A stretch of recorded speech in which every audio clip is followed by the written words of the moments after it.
प्रवेश कर चुके हैं हिंदी नॉवेल मास्टर की उस गुप्त दुनिया में, जहां कहानियां सिर्फ लिखी नहीं जाती, जाग उठती है। यहां हर छाया के पीछे एक रहस्य छिपा है, हर कदम पर एक अनसुनी फुसफुसाहट, और हर कहानी आपको उस अंधेरे दरवाजे तक ले जाती है जिसे खोलने की हिम्मत हर किसी में नहीं होती। डिस्क्लेमर: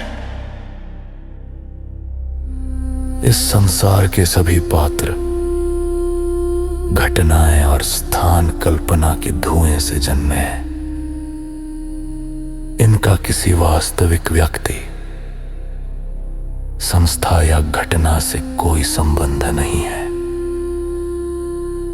यदि कोई समानता लगे तो याद रखिए,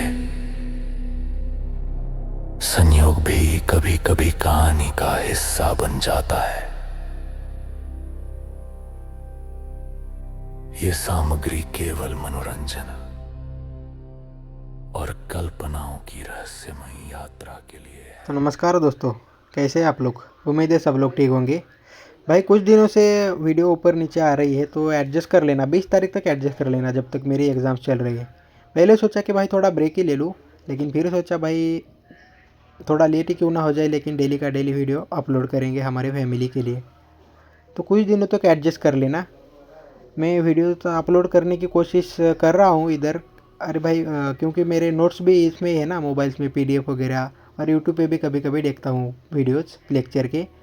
कुछ दिनों तक एडजस्ट कर लेना, बाद में हम फिक्स कर देंगे इसको। तो चलिए बढ़ते हैं एपिसोड की तरफ। और उससे पहले भाई लाइक और कमेंट्स करना मत भूलिए, मैं इतनी मेहनत से कर रहा हूँ, लाइक और कमेंट्स तो बनता है भाई अपने भाई के लिए। तो चलिए बढ़ते हैं कहानी की तरफ।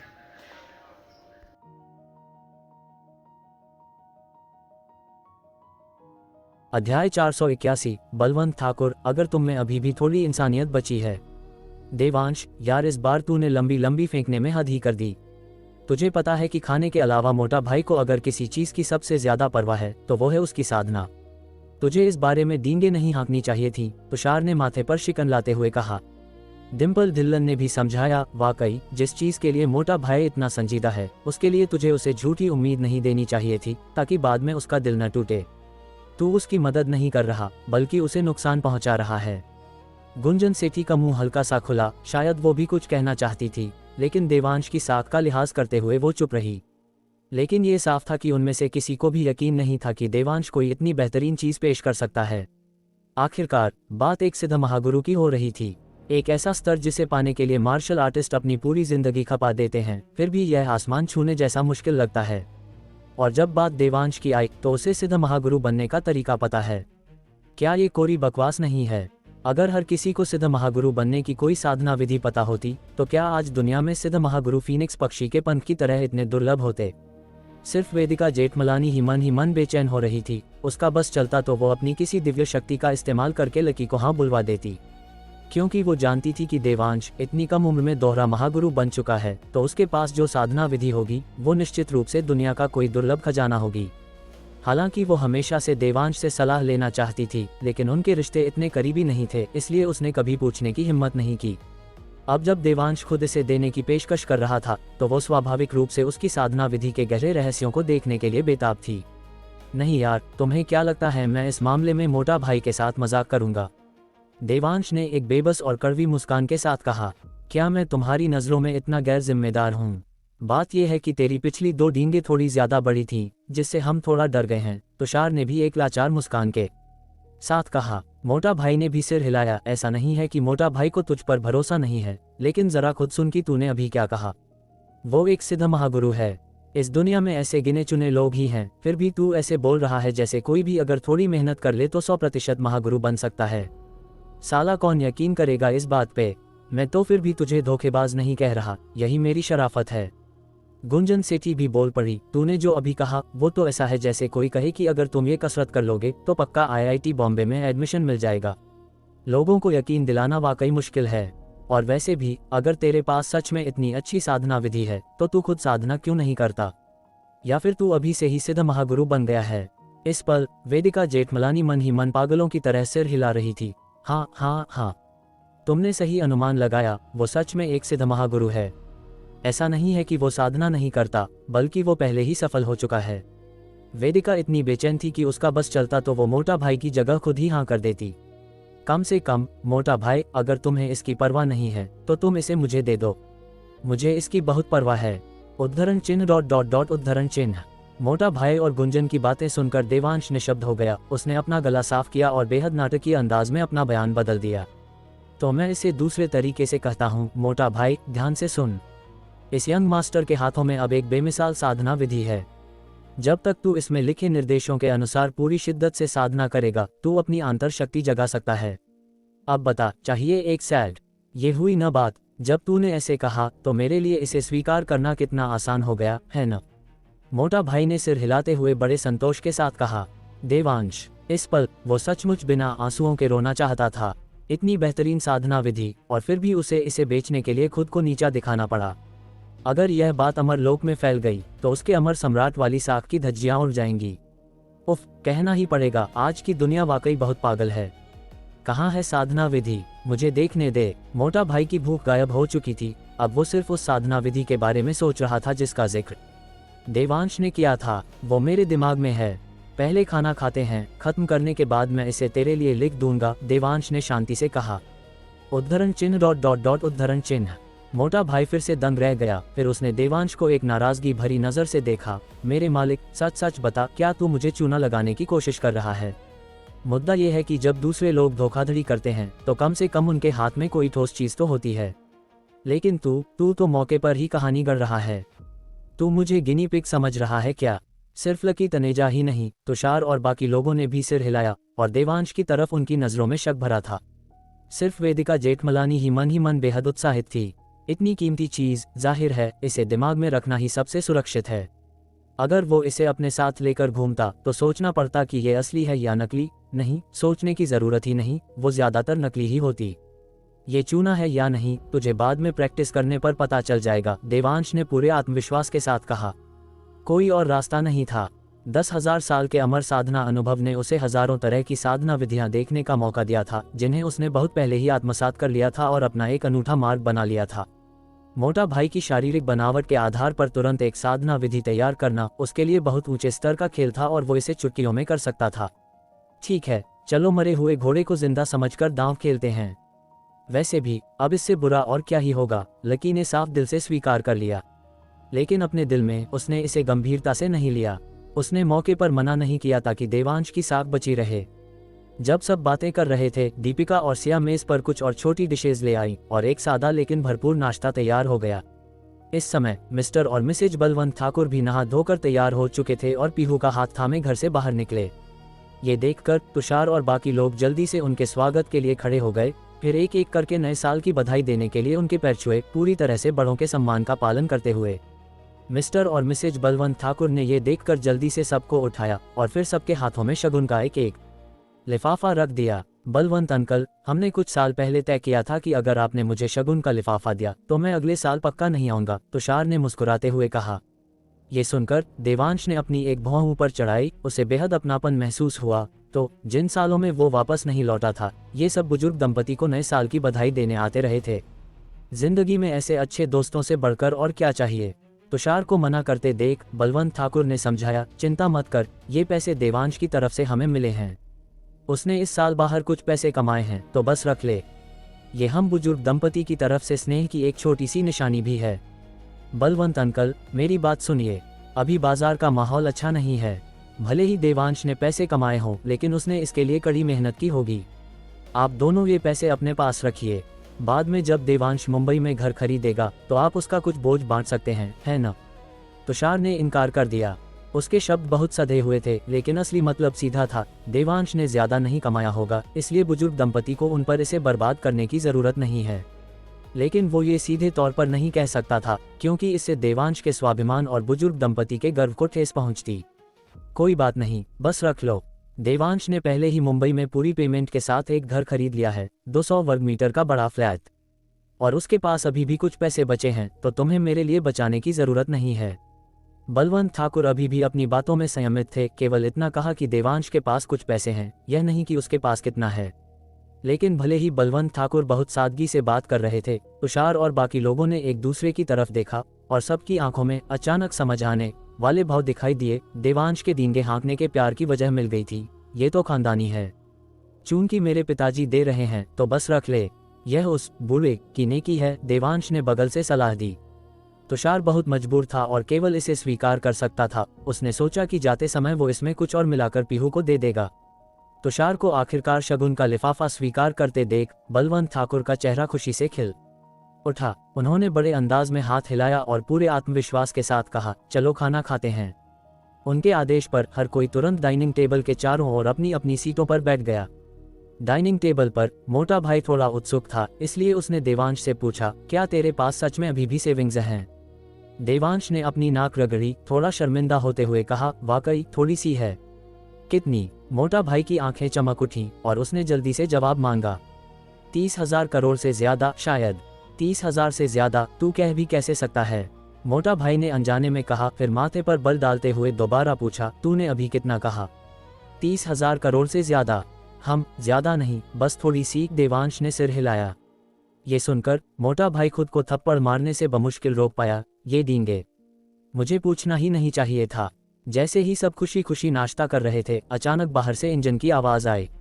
जल्द ही 2 सफेद विशेष पेंट वाली मजबूत ऑफ रोड गाड़ियां आंगन के गेट से कुछ दूरी पर रुकीं। गाड़ी के दरवाजे खुले और क्राइम ब्रांच की वर्दी में 7-8 आदमी गाड़ियों से बाहर निकले, फिर सीधे बलवंत ठाकुर के आंगन का गेट धक्का देकर खोल दिया। लीडर, जिसके कंधे पर एक स्टार और अशोक स्तंभ था, वो ऊंचे पद का लग रहा था। उसकी शक्ल कुछ बलवंत ठाकुर से मिलती जुलती थी, लेकिन उसके चेहरे पर बलवंत जैसी ईमानदारी और सादगी नदारद थी। इसके बजाय उसमें बिना गुस्से के भी एक रौबदार आभा थी। इस समय उसका चेहरा भयंकर गुस्से से भरा हुआ था। जैसे ही उसने प्रवेश किया, उसने जोर से फटकार लगाई, बलवंत ठाकुर, अगर तुम अभी भी एक शरीफ इंसान हो तो अभी मेरे साथ पुलिस स्टेशन चलो और बड़े भाई के खिलाफ केस वापस लो। अध्याय 482। देवांश, हमारे साथ चलिए और जांच में सहयोग कीजिए। जो व्यक्ति आया था वह जसवंत ठाकुर था, वही जिसे बलवंत ठाकुर ने बताया था। वो जो 18 साल की उम्र में सेना में भर्ती होने के लिए घर छोड़कर चला गया था और बाद में अपनी ईमानदारी और भरोसेमंद स्वभाव के दम पर एक नेता द्वारा घर जमाई बनने के लिए चुना गया था। दशकों तक वह कभी घर नहीं लौटा और न ही उसने कभी अपने बूढ़े पिता का सहारा दिया। वह केवल एक बार वापस आया जब बूढ़े पिता का निधन हो गया, लेकिन न केवल उसने कोई आंसू नहीं बहाया, बल्कि बूढ़े का शरीर अभी ठंडा भी नहीं हुआ था कि उसने पुश्तैनी घर पर कब्जा करने के लिए धनराज ठाकुर के साथ सांठ-गांठ कर ली। अगर गांव वालों ने मिलकर विरोध न किया होता तो बलवंत ठाकुर के अच्छे स्वभाव के कारण वे शायद सच में सफल हो जाते। देवांश, जो दलिया पी रहा था, उसने अपना सिर थोड़ा ऊपर उठाया और उदासीनता से अपने सगे दूसरे चाचा को देखा। वह बस उन्हें ईमानदार और भरोसेमंद शब्दों के साथ जोड़ ही नहीं पा रहा था। लगता है पिताजी का फैसला गलत है। उन्हें लगता है कि हर कोई ईमानदार और भरोसेमंद है। देवांश ने मन ही मन बेबसी से सोचा।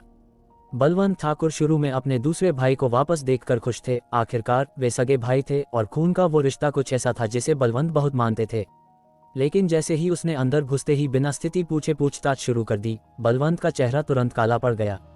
उन्होंने अपने चॉपस्टिक्स छोटी डाइनिंग टेबल पर पट के कुछ नहीं कहा, ऊपर नहीं देखा, बल्कि इसके बजाय एक हाथ से अपने सामने रखा दलिया उठाया और एक बड़ा घूंट भरा।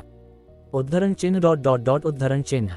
जसवंत ठाकुर इससे दंग रह गए, फिर तुरंत गुस्से से आग बबूला हो गए। बलवंत, तुम यहाँ टेबल किस पर पटक रहे हो? तुम्हारा मतलब क्या है? एक धड़ाम के साथ बलवंत ने अपना कटोरा मेज पर जोर से पटका, फिर ऊपर देखा, गुस्से से जसवंत को घूरते हुए। मेरा मतलब क्या है? मेरा मतलब बहुत साफ है, मैं नहीं जा रहा। बलवंत ठाकुर ने एक गूंजती हुई आवाज में घोषणा की। उनके गुस्से वाले तेवर ने पास खड़ी लक्ष्मी को चौंका दिया। इतने सालों तक उनसे शादीशुदा रहने के बाद लक्ष्मी ने बलवंत को अपने भाइयों के प्रति इतना आक्रामक कभी नहीं देखा था, यहाँ तक कि उसे एक अजीब सी उत्तेजना महसूस हुई। अपने 2 जेठों द्वारा सताए जाने का बरसों का गुस्सा भी इस पल बाहर निकल आया। वह जानती थी कि बलवंत का गुस्सा पूरी तरह से धनराज और जसवंत भाइयों की हरकतों के कारण था, जिसने उन्हें पूरी तरह से निराश कर दिया था। और जिस वजह से उन्होंने जसवंत पर मेज पटकने की हिम्मत की, वह पूरी तरह से इसलिए थी क्योंकि उनका बेटा सफल हो गया था, जिसने उन्हें पर्याप्त आत्मविश्वास दिया था। उद्धरण चिन्ह ... उद्धरण चिन्ह। जसवंत ठाकुर इन शब्दों से पूरी तरह स्तब्ध रह गए। उन्होंने कभी सपने में भी नहीं सोचा था कि उनके आमतौर पर डरपोक तीसरे भाई का ऐसा आक्रामक पहलू भी हो सकता है। उनकी योजना के अनुसार जैसे ही वह प्रवेश करेंगे और उसे फटकारेंगे, बलवंत तुरंत उनके साथ केस वापस लेने के लिए पुलिस स्टेशन चल देंगे।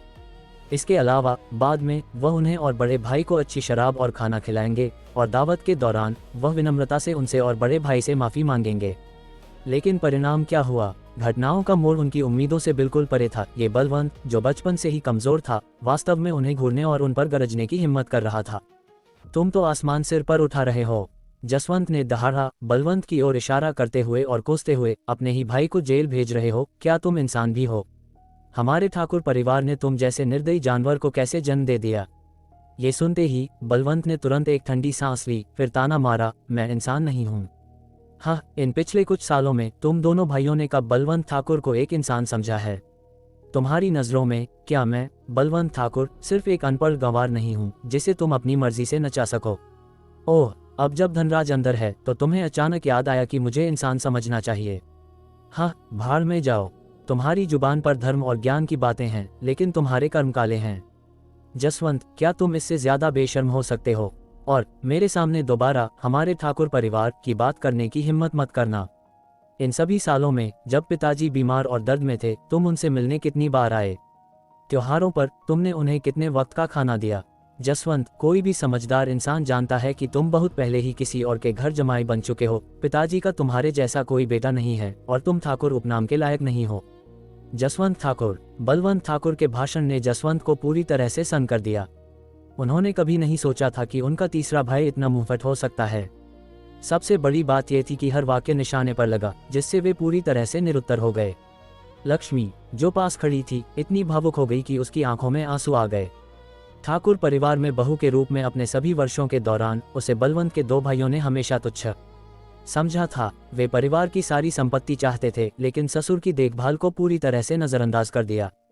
समान व्यवहार तो दूर की बात, उन्होंने शुरू से अंत तक कभी भी उन दोनों को इंसान नहीं समझा। इससे भी अधिक क्रोधित करने वाली बात यह थी कि उसके पति बलवंत ठाकुर 10 मील के दायरे में एक कुख्यात रूप से अच्छे स्वभाव वाले आदमी थे।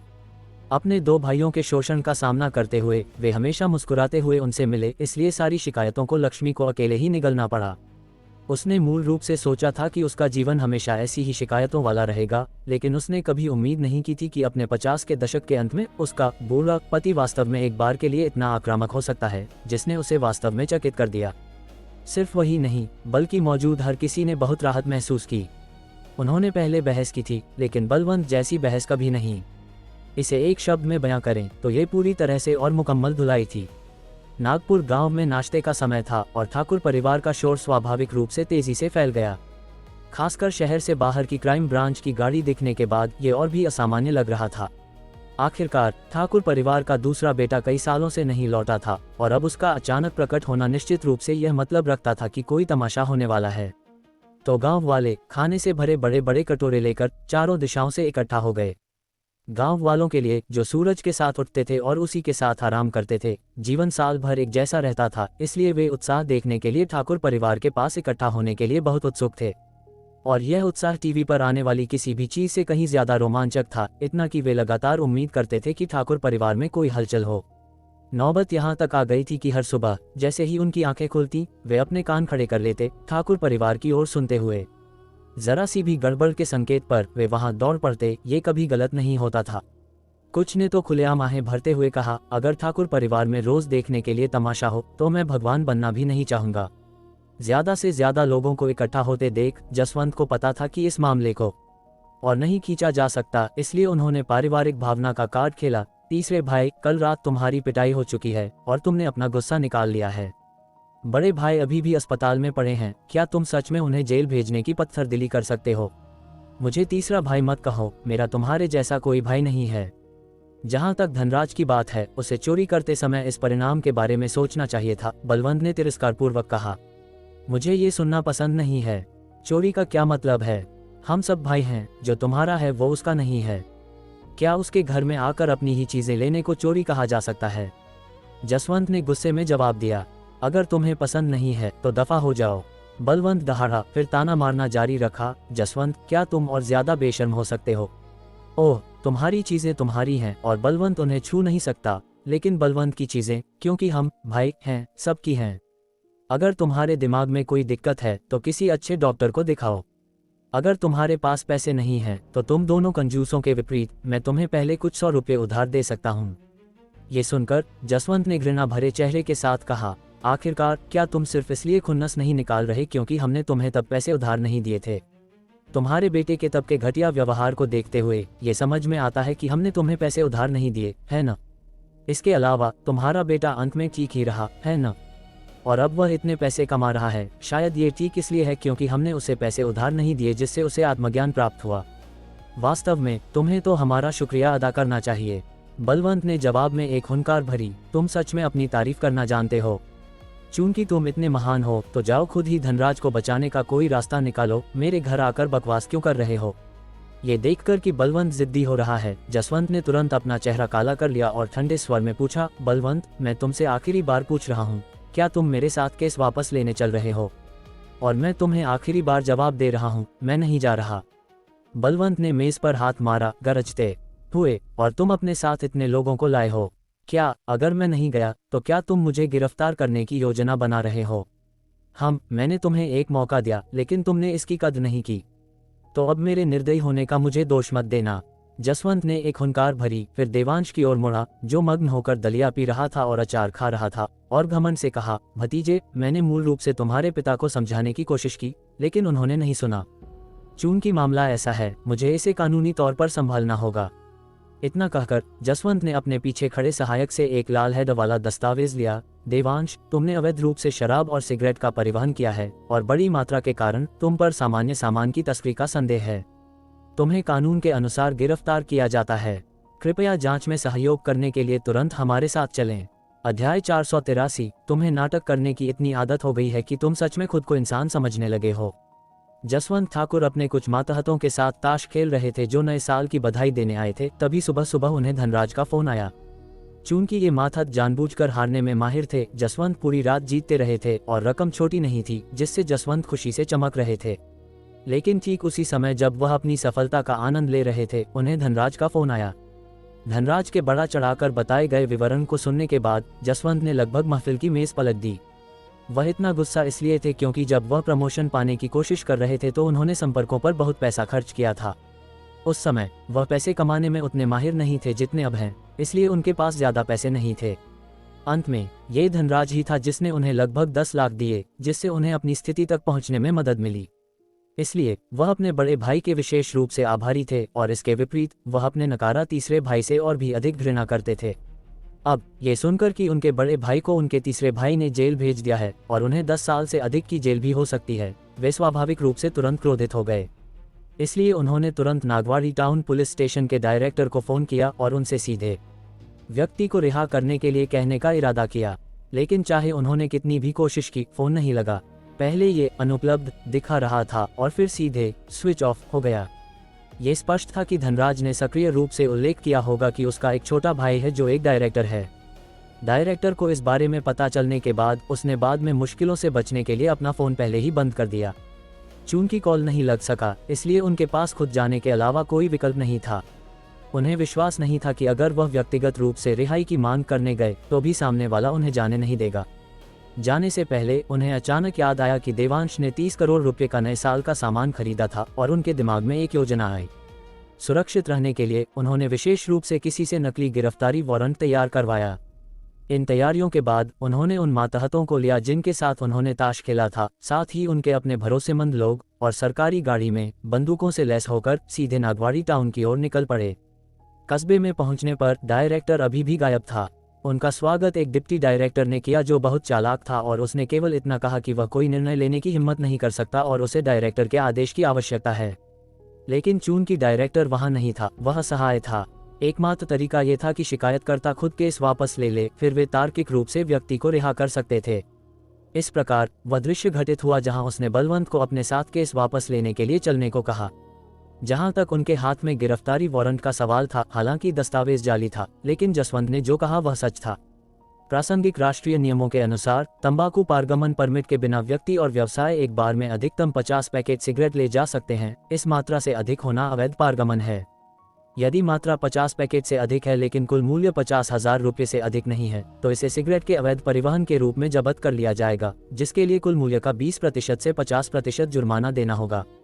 यदि परिवहन की गई सिगरेट का कुल मूल्य 50,000 से अधिक है लेकिन 1,50,000 नहीं तो निश्चित जुर्माना देने और तंबाकू जब्त होने के अलावा 3 साल से कम की कैद या आपराधिक हिरासत का सामना भी करना पड़ सकता है।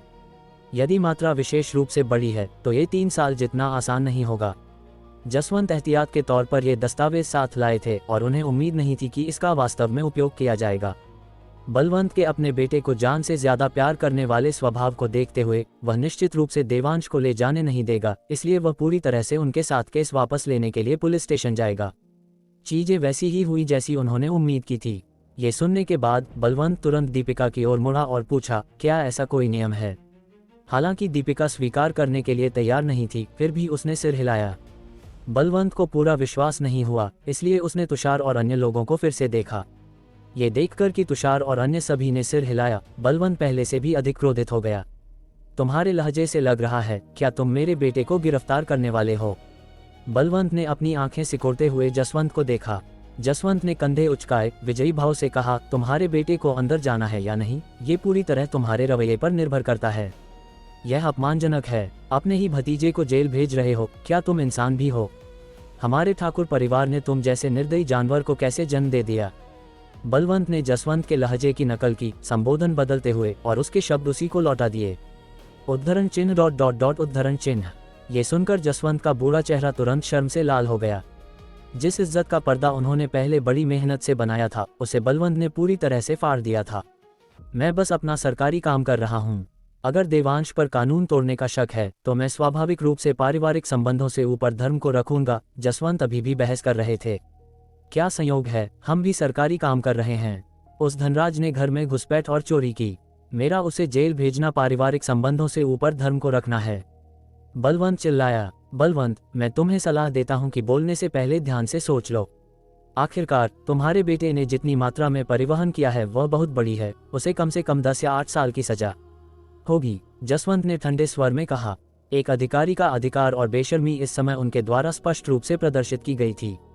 बलवंत पूरी तरह से क्रोधित हो गया। लानत है, क्या मैं गलत हूँ, या ये कि तुम अपने इंसान जैसे भेष में सरकारी काम कर रहे हो और पारिवारिक संबंधों से ऊपर धर्म को रख रहे हो, जबकि मैं, एक आम आदमी, केवल एक निर्दयी जानवर हो सकता हूँ। जसवंत, तुम सच में घिनौने हो। जैसे ही ये शब्द निकले, आसपास के गांव वाले तुरंत जसवंत की ओर इशारा करने और बातें करने लगे।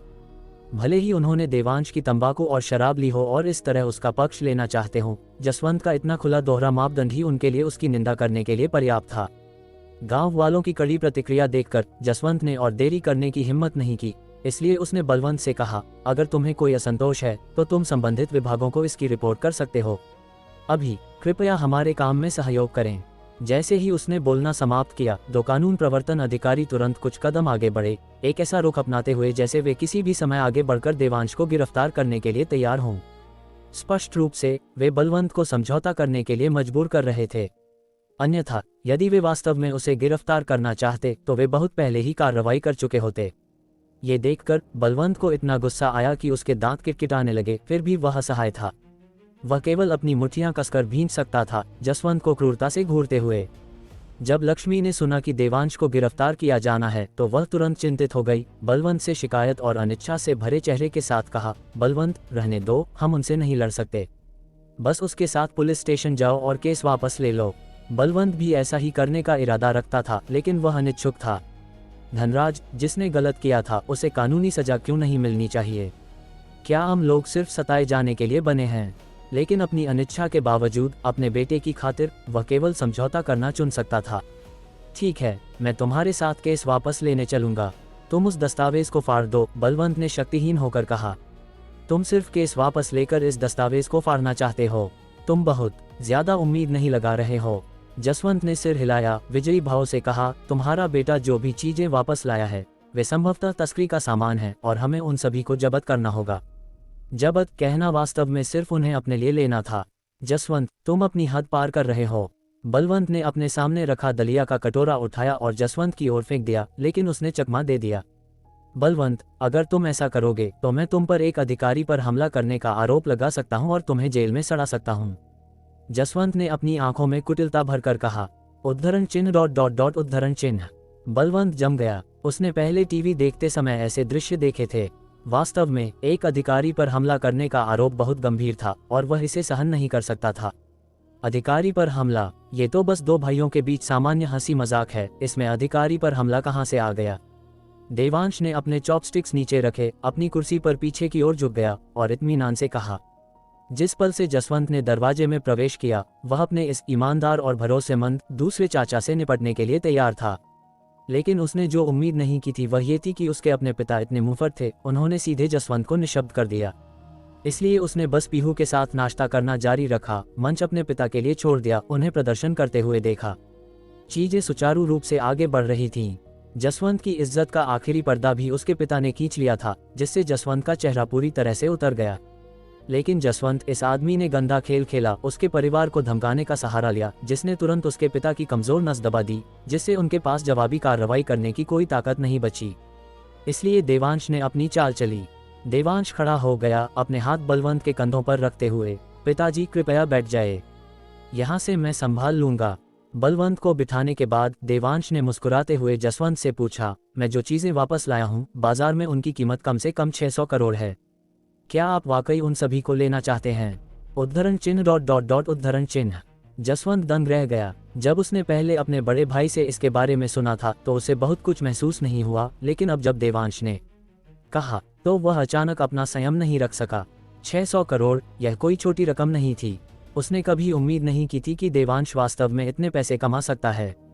सब कुछ वापस ले जाने की जरूरत नहीं है, हमें बस रिकॉर्ड रखने और जांच के लिए कुछ वापस ले जाना है, जसवंत ने समझाया। यह उसकी रियायत नहीं थी, बल्कि यह था कि अगर उसने सच में 600 करोड़ का सामान गबन कर लिया तो उसे फांसी दिलाने के लिए ये काफी होगा। लेकिन अगर वह केवल कुछ वापस ले जाता तो भले ही बाद में जांच की जाए, वह कह सकता था कि यह जांच के उद्देश्यों के लिए था, खुद को पूरी तरह से जिम्मेदारी से मुक्त करते हुए। देवांश ने टिप्पणी पर मजाक उड़ाया, अगर गबन करना ही है तो बस गबन करो, इसे इतना ऊंचा और आदर्शवादी क्यों बना रहे हो? मैंने कहा, ये रिकॉर्ड और जांच के लिए है, हर कोई जानता है, बार बार जोर देने की जरूरत नहीं है, देवांश ने अधीरता से बीच में ही काट दिया। जसवंत ठाकुर, मैं आपके साथ केस वापस लेने जा सकता हूं और मैं आपके लिए साइड वाला कमरा खोल सकता हूं ताकि आप जो चाहें ले सकें, लेकिन एक शर्त है, देवांश ने उदासीनता से कहा। यह सुनकर जसवंत की आंखें चमक उठी। क्या शर्त है? चूंकि आप कुत्ता बनना चाहते हैं तो आपको कुत्ता होने का एहसास होना चाहिए। चलिए, दादाजी के लिए कुछ बार अपनी पूंछ हिलाए या 2 बार भौंकिए। शायद अगर दादाजी खुश हों तो वह आपके साथ केस वापस लेने चले जाएं। देवांश ने जसवंत की ओर देखा, बोलते हुए मुस्कुराया। देवांश, अपने रवैये और शब्दों के चयन का ध्यान रखो, वरना सावधान रहना, मैं तुम पर कानून प्रवर्तन अधिकारी का अपमान करने का आरोप लगाऊंगा। जसवंत ने अपनी आंखें सिकुड़ी, जोर से चिल्लाते हुए। देवांश ने कंधे उचकाए और पलटवार किया। क्या मैंने कुछ गलत कहा? क्या आप धनराज के कुत्ते नहीं हैं? या आपको नाटक करने की इतनी आदत हो गई है कि आप वास्तव में खुद को इंसान समझने लगे हैं? अध्याय 484। क्या तुम्हारी ये चीज सच में काम करती है? हा। आसपास के गांव वाले और आंगन में मौजूद तुषार और बाकी सब अपनी हंसी नहीं रोक पाए। इन हंसती आवाजों से साफ था कि जसवंत कितना बदनाम था कि गाली खाने पर भी लोगों को इतना मजा आ रहा था। क्या सही धोया है? ऐसे जानवर को जो अपने पूर्वजों को भूल जाए, ऐसे ही जलील करना चाहिए। अरे भाई, सही धोया क्या होता है? साफ साफ कहो, क्या सही बात बोली है? हम सब सभ्य लोग हैं, हम कभी गालियां नहीं बकते। देवांश तो बस तथ्य बता रहा है।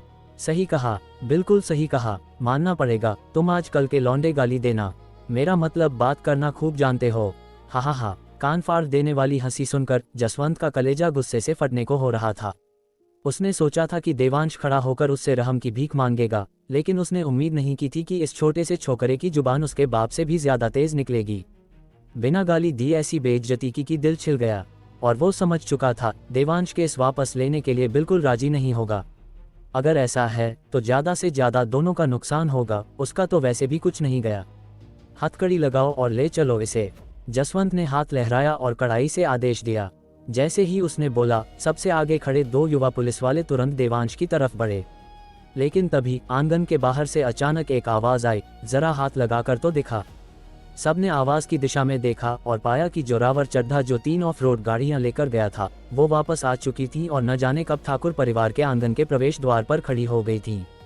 बोलते हुए जोरावर अपनी टीम के साथ ठाठ से गाड़ियों से बाहर निकला और सीधे देवांश के सामने आ गया। अपने लोगों की एक दीवार बनाकर देवांश और बाकी सबको अपने पीछे सुरक्षित कर लिया। और इस बार गाड़ी से उतरते ही उनके हाथों में धारदार हथियार थे। साफ था कि वे इन पुलिस वालों को अपनी नज़रों में कुछ नहीं समझते थे। जोरावर और उसके ग्रुप को देखते ही जसवंत और बाकी लोग तुरंत तनाव में आ गए। धारदार हथियार एक प्रतिबंधित चीज थी, फिर भी उनमें से हर एक के पास एक था, जो साफ इशारा था कि वे अंडरवर्ल्ड से हैं। देवांश, अब तुझ पर एक और आरोप है, गुंडों के साथ सांठ-गांठ करना और गांव वालों को नुकसान पहुंचाना। आज मैं, जसवंत ठाकुर, जनता के लिए इस बुराई को खत्म कर दूंगा। जसवंत की बात एक तमाशबीन गांव वाले ने बीच में ही काट दी। सांठ-गांठ तेरी ऐसी की तैसी, नुकसान तेरे बाप को। देवांश के मुकाबले तू, जसवंत ठाकुर, ही साला असली गुंडा है। डायरेक्टर होने का फायदा उठाकर अपनी मनमानी कर रहा है, हरामखोर। तुझे ऊपर वाले का डर नहीं है। कुत्ते, कमीने, पता नहीं तू आज तक जिंदा क्यों है। क्या भगवान सच में अंधा है?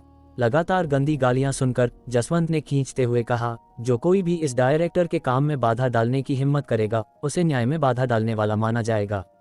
मेरा आदेश मानो, गिरफ्तार करो इन्हें। जैसे ही उसकी आवाज गूंजी, 7-8 पुलिस वाले जोरावर और उसके लोगों की बनाई इंसानी दीवार को जबरदस्ती तोड़ने के लिए तैयार हो गए। लेकिन तभी एक युवक, जो पट्टियों में लिपटा था और जिसकी उंगलियों के पो खून से सने थे, लड़खड़ाता हुआ गेट के बाहर से आंगन में आया और धड़ाम से जसवंत के सामने घुटनों के बल गिर पड़ा और जोर से चिल्लाया, दूसरे चाचा, बचाओ। देवांश मुझे जान से मारना चाहता है। उद्धरण चिन्ह ... उद्धरण चिन्ह। इन शब्दों पर आंगन में मौत जैसा सन्नाटा छा गया। हर किसी ने माथे पर शिकन लाते हुए उस पट्टियों वाले युवक को देखा, समझ नहीं पा रहे थे कि वो देवांश पर ऐसा झूठा आरोप क्यों लगा रहा है। अनिल पाटिल और बाकी लोग हालांकि उस शख्स को हिकारत से देख रहे थे, उनकी आंखों में नफरत भरी थी। तुम रंजीत हो? जसवंत माथे पर बल डालने से खुद को नहीं रोक पाए और शक के साथ पूछा। दूसरे चाचा, मैं हूँ रंजीत। जल्दी देवांश को गिरफ्तार करो, वरना वो मुझे मार डालेगा। रंजीत जसवंत की जांघ से ऐसे चिपट गया जैसे उसे उम्मीद का आखिरी तिनका मिल गया हो। ये देखकर जसवंत ने जल्दी से रंजीत को उठाया, फिर पूछा, आखिर हुआ क्या? जल्दबाजी मत कर, धीरे धीरे बोल। तेरे दूसरे चाचा तेरे साथ इंसाफ करेंगे। और क्या हो सकता है? कल रात हमें देवांश ने फंसाया था। हमारे गिरफ्तार होने के बाद मेरे पिताजी ने सारा इल्जाम अपने सिर ले लिया और हम रिहा हो गए। मैं खुद मूल रूप से देवांश को समझाने गया था ताकि वो इस रास्ते से लौट आए, पुलिस स्टेशन जाकर केस वापस ले ले और मेरे पिताजी को रिहा करवा दे। न केवल उसने मना कर दिया, बल्कि उसने लोगों से मेरे नाखून भी उखड़वा दिए और कहा कि वो मेरी सारी हड्डियां तोड़ देगा, मुझे जिंदगी भर के लिए अपाहिज बना देगा। दूसरे चाचा, आपको मेरे साथ इंसाफ करना होगा, रंजीत ने कहा, फिर दोबारा घुटनों पर गिर गया। उसके चेहरे पर आंसू और नाक बह रही थी। वह मूल रूप से कहना चाहता था वो और उसकी मंगेतर, लेकिन शिल्पा सावंत का ख्याल आते ही, उस डायन का जिसने उसके सामने खुलेआम देवांश को रिझाने की कोशिश की थी, उसने अपनी बात बदल दी। केवल मैं खुद कहा। इस तरह वो डायन शिल्पा नहीं बचाई जाएगी और अभी भी जोरावर और उसके ग्रुप के हाथों जुल्म सहेगी, बशर्ते जोरावर इस बार बच जाए, वरना सब बेकार हो जाएगा। तुम देवांश, तुम्हारी हिम्मत कैसे हुई किसी को कत्ल की सुपारी देने की? ये सुनकर जसवंत दुखी भी था और खुश भी। दुखी इसलिए कि उसके प्यारे भतीजे को देवांश ने इस हालत में पहुंचा दिया था, खुश इसलिए कि देवांश के खिलाफ ये आरोप उसे उम्र कैद की सजा दिलाने के लिए काफी थे। हालांकि इससे पहले कि रंजीत कुछ समझा पाता, अनिल पाटिल और अन्य लोग जो तमाशा देखने आए थे, खड़े हो गए। रंजीत, क्या बकवास कर रहा है? तू साफ तौर पर यहाँ लोगों को लेकर हंगामा करने और दूसरों को चोट पहुंचाने आया था, लेकिन तुझमें खुद कोई औकात नहीं थी और तुझे भाई जोरावर ने समय रहते रोक दिया। अब तू मनगढ़ंत बातें बना रहा है। क्या तुझे लगता है हम सब मर गए हैं? रंजीत ठाकुर, उसे उम्मीद नहीं थी कि अनिल पाटिल और ये लोग देवांश का इतना पुरजोर समर्थन करेंगे, लेकिन चून की बात यहाँ तक आ गई थी। वह केवल दांत पीसकर अपनी बात पर अड़ा रह सकता था। दूसरे चाचा, ये सब देवांश के साथ मिले हुए हैं, तो जाहिर है वे देवांश के लिए ही बोलेंगे। तू बकवास कर रहा है। वो कौन था जिसने कहा था कि वो इसी आंगन में देवांश के पूरे परिवार के हाथ पैर काट देगा? अनिल पाटिल ने सीधे पलटवार किया। बाकी लोगों ने सहमति में सिर हिलाया। दूसरे चाचा, ये सब मिले हुए हैं, आपको इन पर बिल्कुल भरोसा नहीं करना चाहिए। दूसरे चाचा, मैं आपका सगा भतीजा हूँ, आपको मेरे साथ इंसाफ करना होगा। इतने सारे लोगों को देवांश के पक्ष में गवाही देते देख जसवंत के दिल में वास्तव में पहले ही एक सामान्य फैसला हो चुका था, लेकिन रंजीत को बचाने के लिए वह केवल तथ्यों की अनदेखी कर सकता था। अपनी मनमानी करने का इरादा रखते हुए पहले देवांश को पकड़ना और फिर जल्दी से केस बंद करके उसे सजा दिलवाना। ठीक है, मैं समझ गया। तेरे दूसरे चाचा तेरे साथ इंसाफ करेंगे। जसवंत ने वादा किया, फिर अपने सामने अपने मातहतों को निर्देश दिया, तुम लोग वहां खड़े क्या कर रहे हो? जल्दी से उस कातिल को पकड़कर कानून के हवाले क्यों नहीं करते? जैसे ही उसकी आवाज गूंजी, पुलिस वाले कार्रवाई करने ही वाले थे। जोरावर और उसके साथी ये देखकर अपने धारदार हथियार उठाए, एक एक करके उनसे निपटने का इरादा रखते हुए। लेकिन तभी पुलिस वालों के समूह के बीच से एक फ्लैट टॉप हेयर कट वाले अधेड़ उम्र के आदमी ने अचानक जसवंत से बात की, डायरेक्टर, उनके पास धारदार हथियार हैं। हमारी तरफ भारी नुकसान से बचने के लिए कैसा रहेगा अगर मैं इसे अकेले संभाल लूं? ये शब्द सुनकर जसवंत की आंखें चमक उठी। संग्राम, दूसरी तरफ 12 लोग हैं, क्या तुम्हें भरोसा है? 2 गाड़ियां आगे और पीछे मूल रूप से लोगों से भरी थी, मतलब 10। विक्की मल्होत्रा ने 2 लोगों को निगरानी के लिए भेजा था तो केवल 8 ही लाए गए थे। अब निगरानी की कोई जरूरत नहीं है, प्लस जोरावर और जोरावर का ड्राइवर, कुल मिलाकर 12। जैसे ही मोटा भाई ने जसवंत के शब्द सुने, वो एक ठंडी सांस लिए बिना नहीं रह सका। 8 से निपटने में तो मोटा भाई की हालत खराब हो गई थी, तू बूढ़ा खूसट 12 से निपटना चाहता है? जैसे ही उसने बोला, संग्राम साल्वी की आवाज गूंजी, जब तक वे अंतर शक्ति वाले मार्शल आर्टिस्ट नहीं हैं, चाहे कितने भी हों, मेरे सामने वे बस कचरा हैं। ठीक है, तो मैं इसे तुम पर छोड़ता हूँ। जसवंत ने सिर हिलाया। संग्राम ने शब्दों पर सिर हिलाया, फिर जोरावर को देखा और कहा, मैं तुम्हें चोट नहीं पहुंचाना चाहता। अगर तुम बस एक तरफ हट जाओ तो मैं तुम्हारे खिलाफ कार्रवाई करने से बच सकता हूँ। हाँ, क्या बड़ी बड़ी बातें हैं।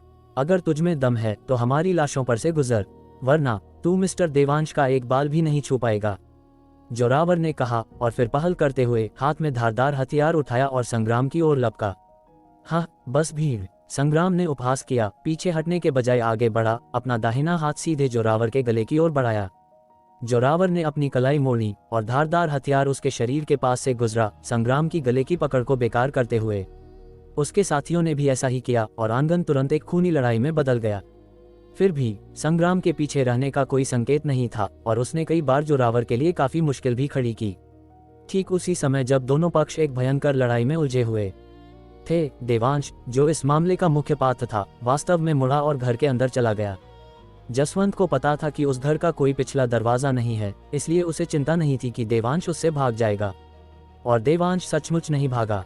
घर में थोड़ी देर रहने के बाद वह बाहर आया, बस इस बार उसके हाथ में एक कागज था जिस पर घनी लिखावट थी। बाहर आने के बाद देवांश ने सीधे वो कागज मोटा भाई को थमाया, फिर थोड़ा दाईं ओर एक खाली जगह की तरफ इशारा करते हुए कहा, इस पर जो लिखा है उसके अनुसार वहां जाकर थोड़ी देर साधना कर। अबे साले, तूने सच में मेरे लिए कोई साधना विधि निकाल ली? मोटा भाई ने शक भरे चेहरे के साथ पूछा। तुषार और बाकी लोगों ने मोटा भाई की बात सुनकर संदेह और बेचैनी के भाव दिखाए। उन्हें लगा कि देवांश इस बार बहुत खतरनाक खेल खेल रहा है। अगर यह साधना विधि बेकार निकली तो इससे मोटा भाई की भावनाओं को बहुत गहरी चोट लग सकती है। केवल वेदिका जेठमलानी ने अपना चेहरा लगभग कागज पर गड़ा दिया था, उसकी सामग्री को शब्द ब शब्द अपने दिमाग में छापते हुए।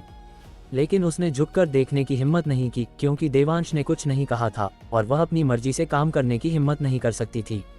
देवांश ने वेदिका की देखने की इच्छा, लेकिन उसकी हिचकिचाहट को देखा और हंसे बिना नहीं रह सका। अगर देखना चाहती हो तो देख लो, लेकिन ये साधना विधि तुम्हारे लिए उपयुक्त नहीं है। आधा वाक्य सुनने के बाद वेदिका खुशी से झूम उठी, लेकिन दूसरा आधा सुनने के बाद उसकी खुशी आधी रह गई।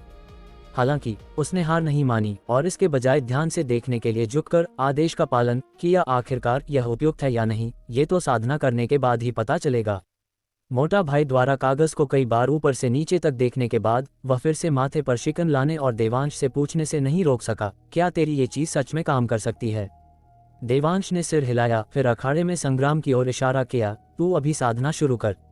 जब वे हार जाएंगे तो तू जाकर उस आदमी की धुलाई कर सकता है। अध्याय 485। चूंकि तुम दूर से आए मेहमान हो, पहला वार तुम्हें करना चाहिए। क्या तू डींगे हाँकना बंद नहीं कर सकता यार?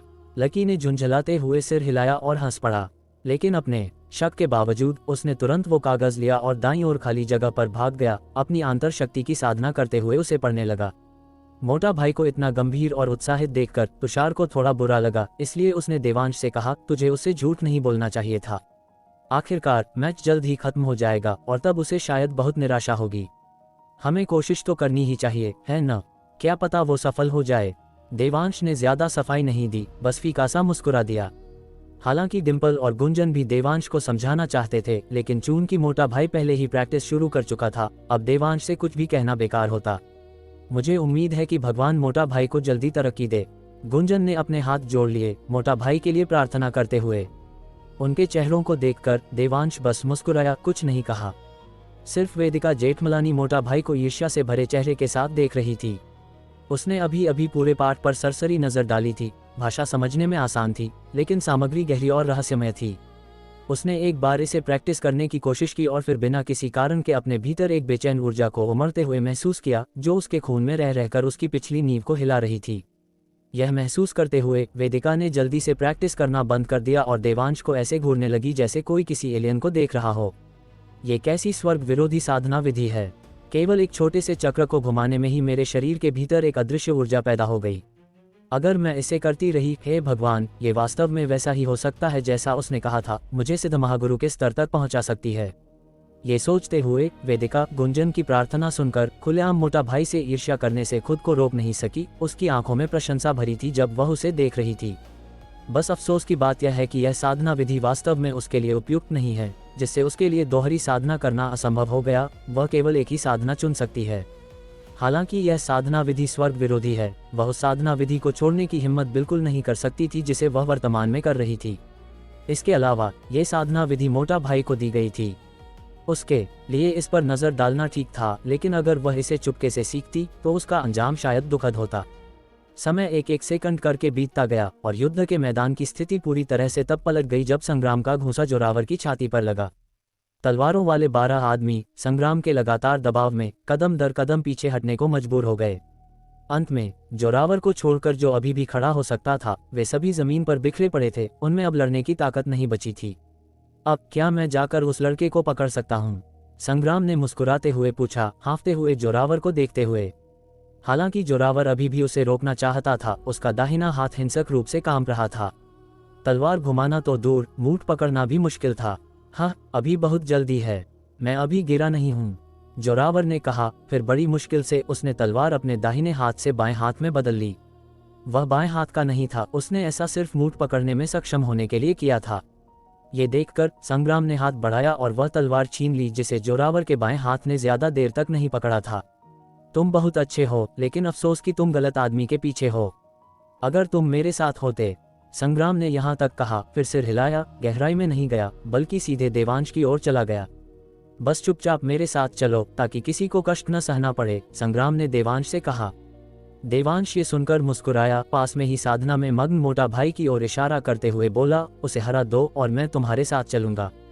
तुम बस समय बर्बाद कर रहे हो, संग्राम ने सिर हिलाया, खींचते हुए कहा। एक मोटा भाई जो आखिरी समय में अपना भाला तेज कर रहा है, मैं उसे एक हाथ से संभाल सकता हूँ। बोलने के बाद संग्राम ने देवांश को दरकिनार किया और सीधे लकी तनेजा की ओर चला गया, जो अभी भी साधना कर रहा था। देवांश, तू क्या कर रहा है? संग्राम को उससे लड़ने दे रहा है? क्या तू मोटा भाई के जले पर नमक नहीं छिड़क रहा? डिम्पल ने माथे पर शिकन लाते हुए शिकायत की। बिल्कुल, गुंजन भी बीच में बोल पड़ी। मोटा भाई पहले ही खुद को कोस रहा है, अब तू किसी को उसे चुनौती देने दे रहा है, उसका आत्मविश्वास शायद और भी टूट जाएगा। तुषार ने इस पर आह भरी और कहा, देवांश, मोटा भाई तब पकड़ा गया था जब उसने 8 तलवारबाजों का सामना किया था, जबकि संग्राम ने 12 को पूरी तरह से हरा दिया। ताकत का अंतर बहुत ज्यादा है, इसलिए संग्राम से कहो कि वो न जाए, चलो कोई और उपाय सोचते हैं। देवांश ने तब कहा, क्या तुम लोगों को मोटा भाई पर इतना कम भरोसा है? तुम्हें अपने भाई पर भरोसा करना चाहिए। तुषार ने सिर हिलाया, हताशा के साथ कड़वाहट से मुस्कुराते हुए। हम मोटा भाई पर अविश्वास नहीं कर रहे हैं, बल्कि हम तुझ पर अविश्वास कर रहे हैं। ... देवांश तुरंत एक फीकी मुस्कान के साथ रह गया। मोटा भाई, तेरे दोस्त ने कहा कि अगर मैं तुझे हरा दूं तो मैं उसे ले जा सकता हूं, इसलिए मैं शायद बाद में रियायत न करूं, संग्राम ने पहले ही समझा दिया, एक चेतावनी के रूप में भी... ... मोटा भाई कुछ नहीं बोला, उसने बस अपना सिर थोड़ा नीचे किया। अपने हल्के कांपते हाथों को देखते हुए उसका चेहरा अविश्वास से भरा था। जब उसने पहली बार अभ्यास किया तो उसने अपने भीतर ऊर्जा की एक ऐसी धारा महसूस की जिसे उसने पहले कभी नोटिस नहीं किया था, जिसने उसे इतना चौंका दिया कि वह लगभग चिल्लाने वाला था। और जैसे जैसे वह अभ्यास करता गया, उसके शरीर के भीतर की ऊर्जा और अधिक गाढ़ी और स्पष्ट होती गई। क्या यही आंतर शक्ति है? इस समय मोटा भाई के दिल में जो झटका लगा था वह एक तूफानी समुद्र की तरह था, जिससे वह लंबे समय तक शांत नहीं हो पा रहा था। देवांश के पहले के शब्दों को याद करते हुए मोटा भाई को पछतावे की एक लहर महसूस हुई, क्योंकि उसने पाया कि देवांश ने उससे झूठ नहीं बोला था। उसने जो कुछ भी पहले कहा था वह वास्तव में सच था। लेकिन उसने खुद क्या किया? न केवल उसने उस पर विश्वास नहीं किया, बल्कि उसने तरह तरह से उसका मजाक भी उड़ाया। ये सचमुच नीचता थी। जैसे ही उसने ये सोचा, मोटा भाई का मन किया कि वह खुद को 2 थप्पड़ मारे। नहीं, मुझे देवांश से माफी मांगनी चाहिए। मोटा भाई ने मन ही मन फैसला किया। मोटा भाई के आत्मग्लानि के बावजूद उसके शरीर के भीतर की ऊर्जा और सामने का उज्जवल भविष्य उसे फिर से उत्साहित करने लगा। क्योंकि देवांश ने कहा था कि जब तक वह लगन से अभ्यास करता है और कठिनाइयों को सहता है, वह संभावित रूप से एक सिद्ध महागुरु बन सकता है। पहले मोटा भाई को यकीन नहीं था, लेकिन अब मोटा भाई को 1,00,000% यकीन था। जैसे ही मोटा भाई ने फैसला किया कि वह पहले देवांश से माफी मांगेगा और फिर संग्राम को सबक सिखाएगा, उसने ऊपर देखा और संग्राम का कुछ हद तक बेसब्र चेहरा ठीक अपने सामने पाया। ओह संग्राम भाई, मैं आपको ढूंढने नहीं आया, फिर भी आप मुझे ढूंढने की जुर्रत कर रहे हैं। क्या आप मुझसे पिटकर अपाहिज होने से डरते नहीं हैं? मोटा भाई ने हंसते हुए पूछा। बातें कम, जल्दी करो और काम शुरू करो। मुझे रिपोर्ट करने के लिए देवांश को वापस ले जाना है, संग्राम ने कहा, फिर खुद से बड़बड़ाया। मैंने आज रात अपनी बेटी के साथ डिनर करने का वादा किया है, मैं अपना वादा नहीं तोड़ सकता। दूर से आए मेहमान हो, पहला बार तुम करो, कहीं लोग ये न कहें कि मैं, मोटा भाई, तुम पर धौंस जमाता हूँ। मोटा भाई ने बहुत दिलेरी से कहा, लेकिन उसके शब्द तुषार और बाकी लोगों के कानों में पड़ते ही एक और मतलब निकाल रहे थे। उन्हें लगा कि मोटा भाई हार मान रहा है। जैसे ही उन्होंने ये सोचा, देवांश के प्रति उनकी नाराजगी और भी गहरी हो गई। बच्चे, मुझे पहले वार करने की हिम्मत दे रहा है, तू मौत को दावत दे रहा है। संग्राम ने ठंडी सांस ली, फिर कहा, लेकिन मैं तेरे साथ शिष्टाचार नहीं दिखाऊंगा, ये ले। बोलने के बाद संग्राम ने एक जोरदार मुक्का मारा जो लकी की छाती की ओर भारीपन से बढ़ा। हालांकि यह मुक्का उसकी पूरी ताकत नहीं था। उसे लगा कि यह एक ऐसे मोटा भाई से निपटने के लिए काफी है जो आखिरी समय में अपना भाला तेज कर रहा था। हालांकि जैसे ही उसका मुक्का लगा, लकी तनेजा भी हरकत में आया। उसने अपने शरीर के भीतर की ऊर्जा को चैनल किया, इसे अपनी मुट्ठी में इकट्ठा किया और फिर इसे संग्राम की मुट्ठी की ओर जोर से दे मारा। अध्याय 486, जो कोई हमारे रास्ते में आएगा बेरहमी से मारा जाएगा। उसकी हिम्मत कैसे हुई संग्राम साल्वी को मुक्का मारने की? क्या यह मौत को दावत देना नहीं है? क्या उसे पता नहीं कि संग्राम पुलिस फोर्स का सांडा चैंपियन है, जिसे लौह मुक्का किंग कहा जाता है? हालांकि संग्राम कोई आंतर शक्ति योद्धा नहीं है, लेकिन आंतर शक्ति से नीचे वालों में वह लगभग अजेय है। इस मोटे को जमीन और आसमान की विशालता का अंदाजा नहीं है जो इतनी हेकड़ी दिखा रहा है। मुझे लगता है उसका हाथ पक्का बेकार हो गया होगा। वहां खड़े पुलिस वाले लकी तनेजा की हरकत देखकर ताना मारने और खिल्ली उड़ाने से खुद को रोक नहीं पाए। अबे ओ मोटे, जल्दी हट जा, तू उसका मुकाबला नहीं कर सकता। जोरावर चड्ढा, जो बुरी तरह हौंफ रहा था, वह भी चिल्लाया।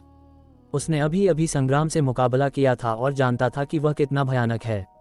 वह नहीं चाहता था कि मिस्टर देवांश का दोस्त घायल हो। अगर ऐसा हुआ तो वह मिस्टर देवांश को क्या मुंह दिखाएगा? तुषार यादव और डिम्पल ढिल्लन भी चिंतित थे, तनावपूर्ण चेहरों के साथ मैदान में स्थिति को देख रहे थे। गुंजन सेठी ने तो बस अपनी आंखें बंद कर ली थी। उसके हाथ उसकी छाती के सामने जुड़े हुए थे, वह बेहद घबराई हुई थी।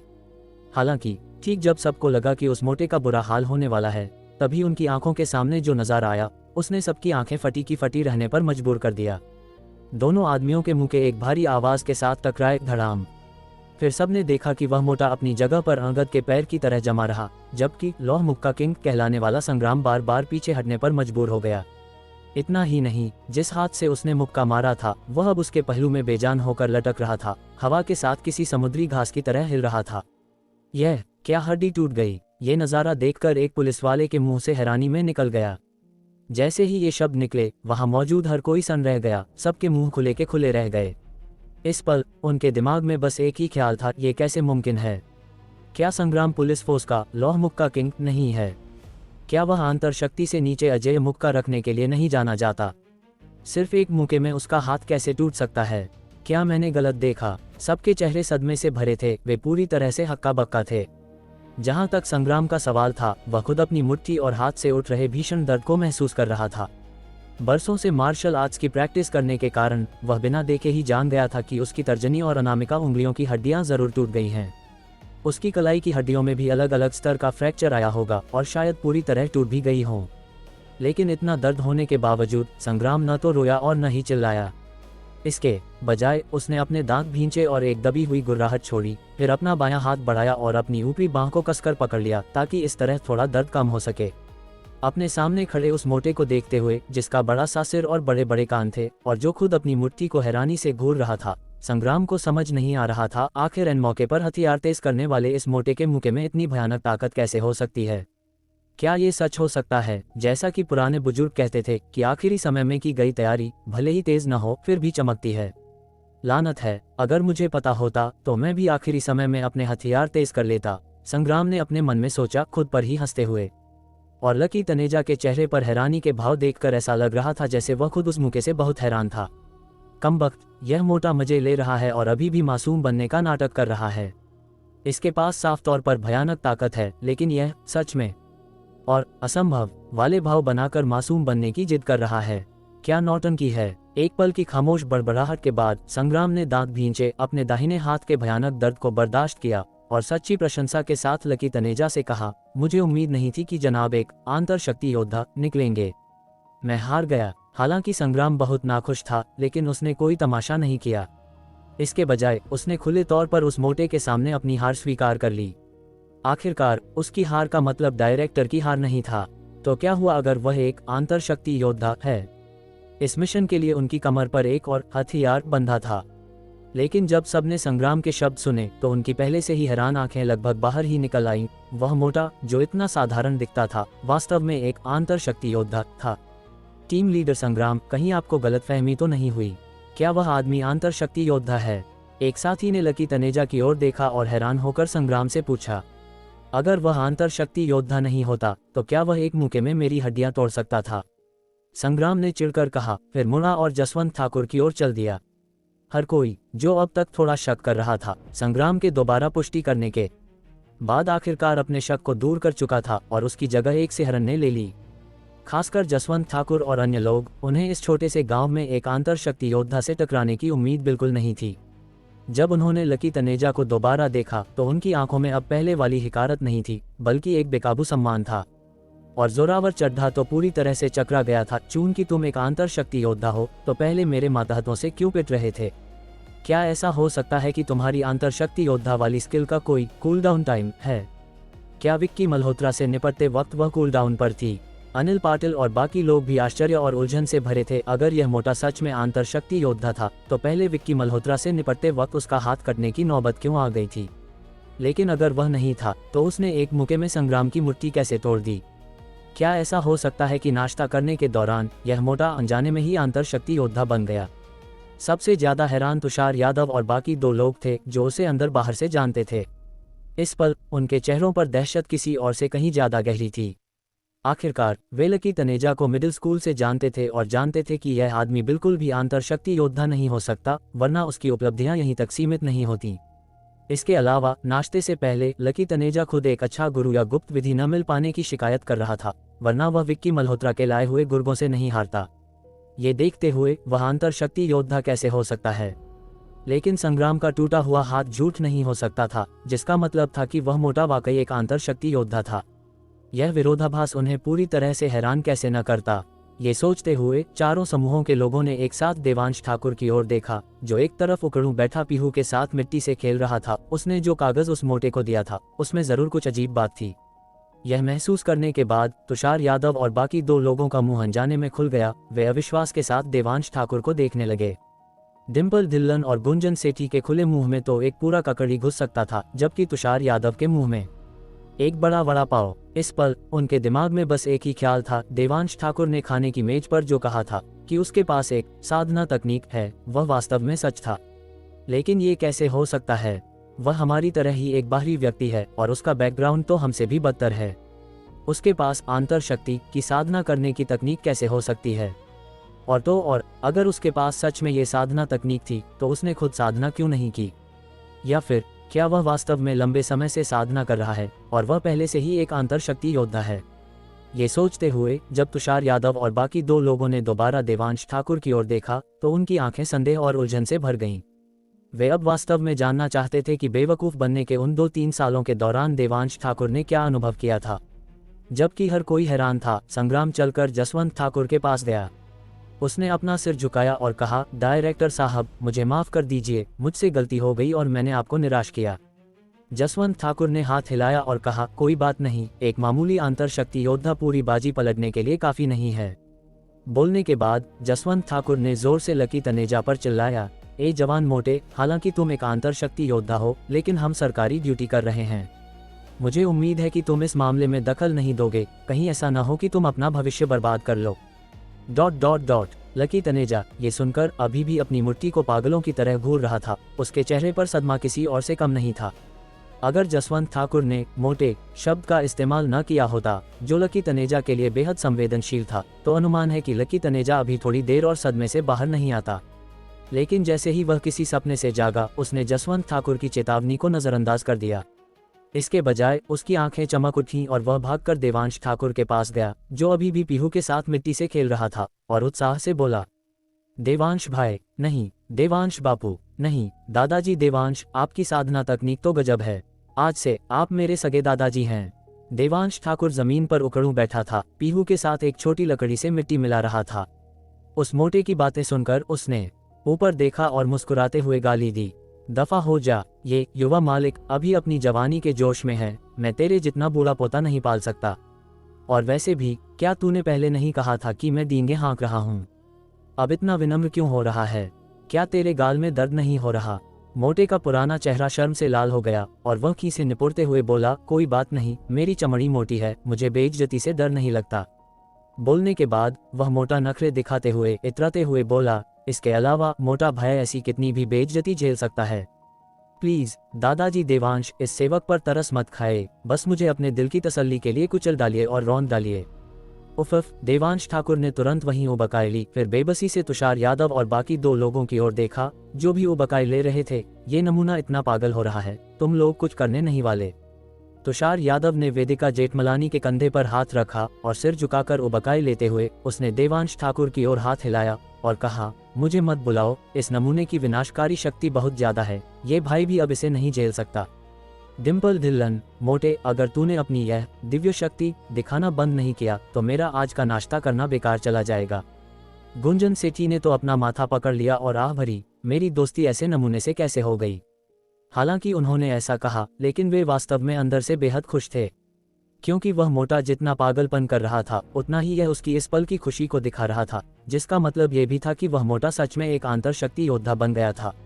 और उनकी उबकाई और आहों के बाहरी दिखावे के नीचे उनके दिल वास्तव में अविश्वसनीय रूप से हैरान थे, हैरान कि देवांश ठाकुर के पास वास्तव में ऐसी स्वर्ग विरोधी साधना तकनीक थी, हैरान कि वे देवांश ठाकुर को कम और कम समझ पा रहे थे। जसवंत ठाकुर ने देखा कि उस मोटे ने उसकी बातों को पूरी तरह नजरअंदाज कर दिया और यहाँ तक कि देवांश ठाकुर के साथ इश्कबाजी भी कर रहा था। गुस्से में उसने तुरंत डांटा, क्या तुम लोगों का तमाशा हो गया? क्या तुम्हारी आंखों में कानून और व्यवस्था का कोई डर है या नहीं? मोटे ने ये सुना और फिर उसे जसवंत ठाकुर की याद आए, ओह, मैं तो लगभग भूल ही गया था, तुम बेवकूफ़ अभी भी यहीं हो। हमारी आंखों में कानून और व्यवस्था तो है, बस तुम नहीं हो बेवकूफ़। क्या नाम है तुम्हारा? हमने आज तुम्हारे लिए नाश्ता नहीं बनाया। अगर तुम्हें खाना चाहिए तो कृपया कहीं और जाओ, यहाँ पागलों की तरह मत भौंको। लकी तनेजा के शब्दों ने देवांश ठाकुर के जसवंत ठाकुर को कुत्ता कहने वाले पहले के अपमान को दोहराया। उन्हें पागल कुत्ते कहा जो खाना न मिलने पर बेतहाशा भौंकते हैं। तुषार यादव, दीपिका ठाकुर और यहाँ तक कि मिस्टर और मिसेज बलवंत ठाकुर भी ये सुनकर हंसे बिना नहीं रह सके।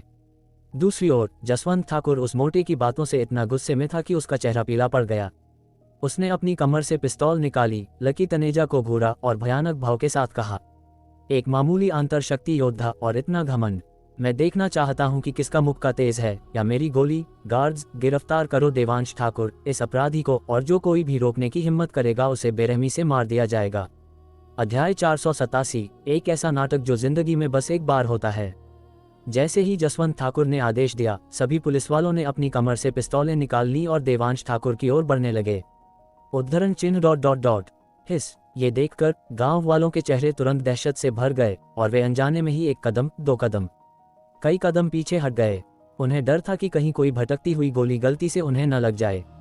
तुषार यादव, दीपिका ठाकुर और बाकी लोगों ने भी अपनी हंसी समेट ली। माथे पर शिकन लिए उन धीरे धीरे पास आते पुलिस वालों को देखने लगे। उनके दिमाग तेजी से दौड़ रहे थे, ये सोचते हुए कि देवांश ठाकुर को गिरफ्तार होने से कैसे रोका जाए।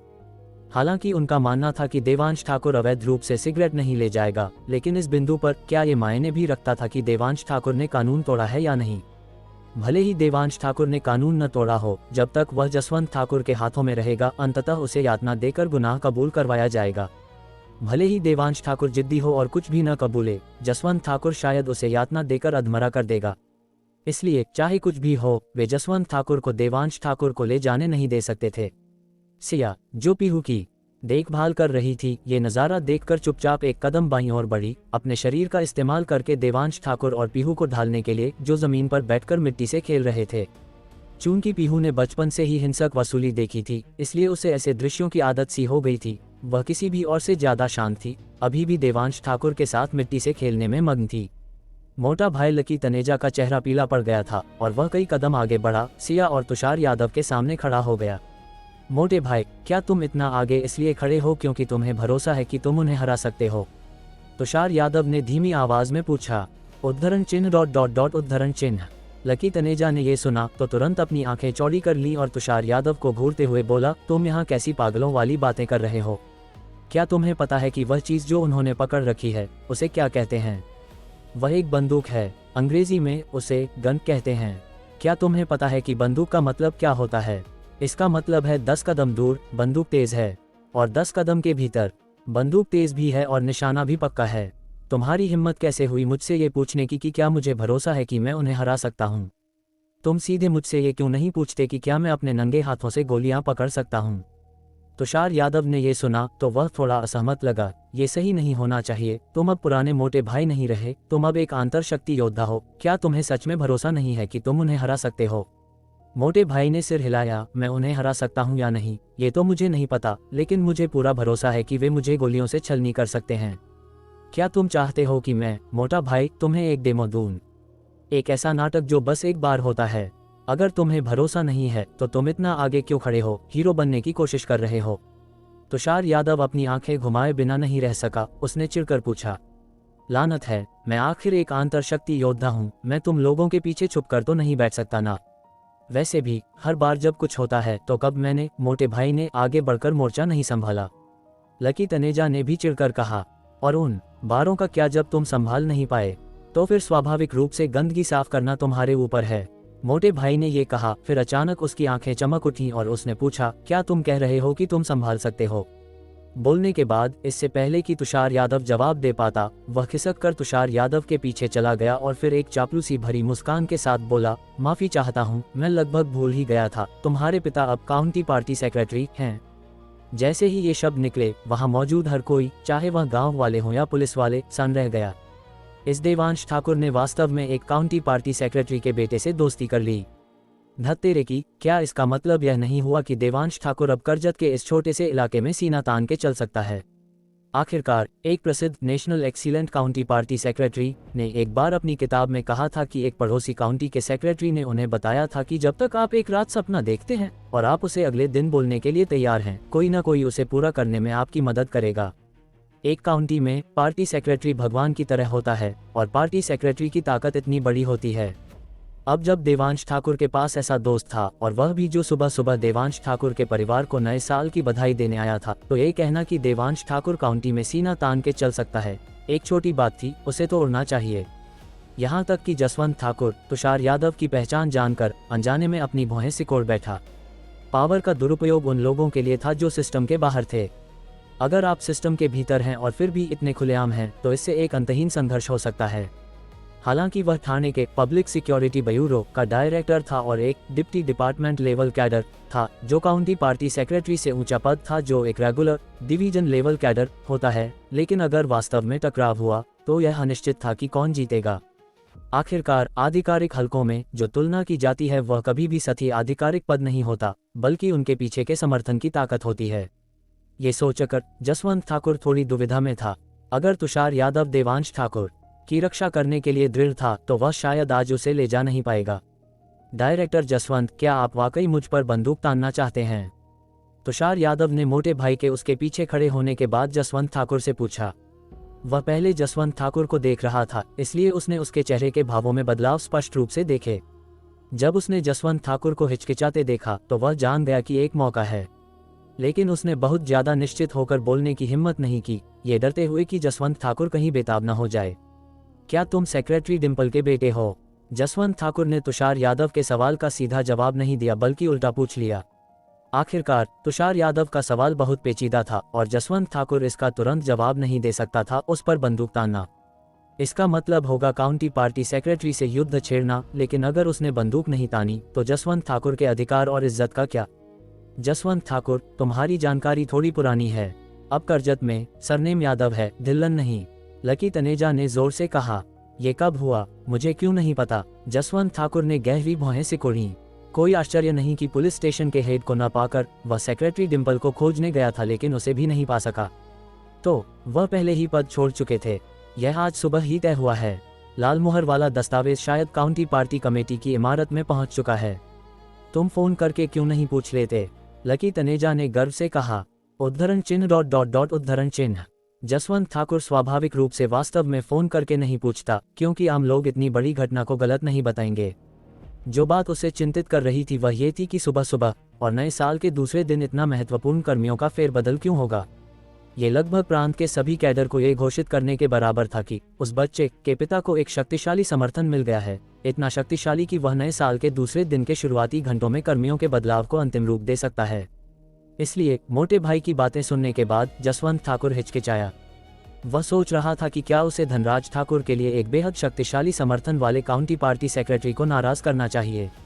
लेकिन जैसे ही उसने सोचा कि धनराज ठाकुर ने उसे कितने पैसे दिए थे, अगर वह उसे बाहर नहीं निकालता तो धनराज ठाकुर के व्यक्तित्व को देखते हुए वह शायद बेताब हो जाएगा और उसका भंडा भी फोड़ देगा। तब चाहे वह कितना भी वाकपटु क्यों न हो, वह भी जेल में ही सड़ेगा। यही कारण था कि जैसे ही धनराज ठाकुर ने उसे फोन किया वह तुरंत भागकर आ गया। वह वास्तव में धनराज ठाकुर के प्रति बहुत गहरा स्नेह नहीं रखता था, बल्कि केवल डरता था कि वह लड़ते लड़ते जाएगा और उसे भी साथ ले जाएगा। ये सोचकर जसवंत ठाकुर अब और नहीं हिचकिचाया और फैसला किया कि चाहे कुछ भी हो उसे देवांश ठाकुर को ले जाना ही होगा। तभी वह बलवंत ठाकुर को पुलिस स्टेशन में केस वापस लेने के लिए मजबूर कर सकता था। लकी तनेजा और तुषार यादव ने जसवंत ठाकुर को गहरी सोच में डूबे हुए देखा और जान गए कि यह आदमी एक समझदार इंसान होना चाहिए, जो निश्चित रूप से चोरी करने वाले भाई के लिए काउंटी पार्टी सेक्रेटरी को नाराज नहीं करेगा।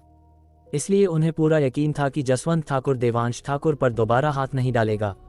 लेकिन जिसकी उन्हें कभी उम्मीद नहीं थी वह ये था कि जसवंत ठाकुर वास्तव में ठंडी सांस लेकर हंसा और बिना किसी तर्क के पलटवार किया। करजत के काउंटी पार्टी सेक्रेटरी का सरनेम ढिल्लन है। यह आदमी वास्तव में सेक्रेटरी ढिल्लन के बेटे होने का नाटक करने की हिम्मत करता है। यह अभी भी वही है। गिरफ्तार करो देवांश ठाकुर को। जो कोई भी रोकने की हिम्मत करे उसे बेरहमी से मार डालो। तुम। तुषार यादव ने जसवंत ठाकुर की ओर इशारा किया, इतना गुस्से में कि बोल नहीं पा रहा था। लेकिन वह जल्दी ही शांत हो गया। अपने पिता को फोन करने और उन्हें व्यक्तिगत रूप से इस मामले में हस्तक्षेप करने के लिए कहने की तैयारी करने लगा। आखिरकार उसके पिता की पहचान अब अलग थी। अगर वह कार्य करने को तैयार होते तो बस एक फोन कॉल तुरंत नागपुर गांव को सील करने के लिए पुलिस स्टेशन से फोर्स को तैनात कर सकती थी। तब तक जसवंत ठाकुर का देवांश ठाकुर को ले जाना एक सपना ही रह जाएगा। ये सोचकर तुषार यादव जल्दी से अपने पिता को फोन करने गया। जसवंत ठाकुर, हरामजादे, देश तुम्हें बंदूक देता है, क्या यह आम लोगों के खिलाफ इस्तेमाल करने के लिए है? मैं आज यहीं खड़ा रहूंगा। अगर तुम में हिम्मत है तो गोली चलाओ और मुझे मार डालो। बलवंत ठाकुर ने गुस्से में शाप दिया। उन्हें वास्तव में उम्मीद नहीं थी कि यह जानवर जसवंत ठाकुर वास्तव में बंदूक निकाल लेगा। नहीं, उन्हें उम्मीद थी कि वह धनराज ठाकुर को बचाने के लिए इतना दृढ़ होगा कि उसे काउंटी पार्टी सेक्रेटरी की भी परवाह नहीं होगी। जसवंत ठाकुर ने यह सुना, केवल ठंडी सांस ली और फिर अपने मातहतों को निर्देश दिया, यहाँ कोई जसवंत ठाकुर नहीं है, केवल डायरेक्टर जसवंत है। कानून के सामने पक्षपात की कोई जगह नहीं है। जो कोई भी रोकने की हिम्मत करेगा उसे मौके पर ही गोली मार दी जाएगी। अध्याय 488। जसवंत ठाकुर, मैं यहाँ हूँ। उसके सिर का एक बाल छूकर तो देखा। जसवंत ठाकुर, तुम। बलवंत ठाकुर इतना गुस्से में थे कि उनकी सांस फूल रही थी। जसवंत ठाकुर की ओर इशारा करते हुए बोल नहीं पा रहे थे।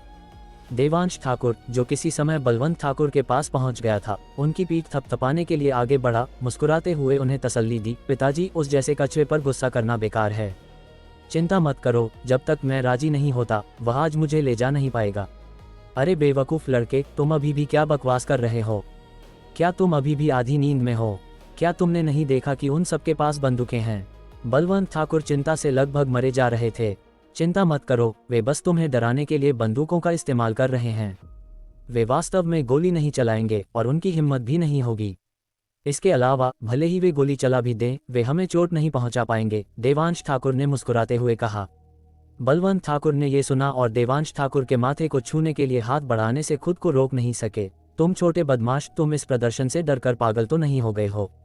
डरो मत बेटे, पिताजी अभी केस वापस लेने के लिए उनके साथ जाएंगे।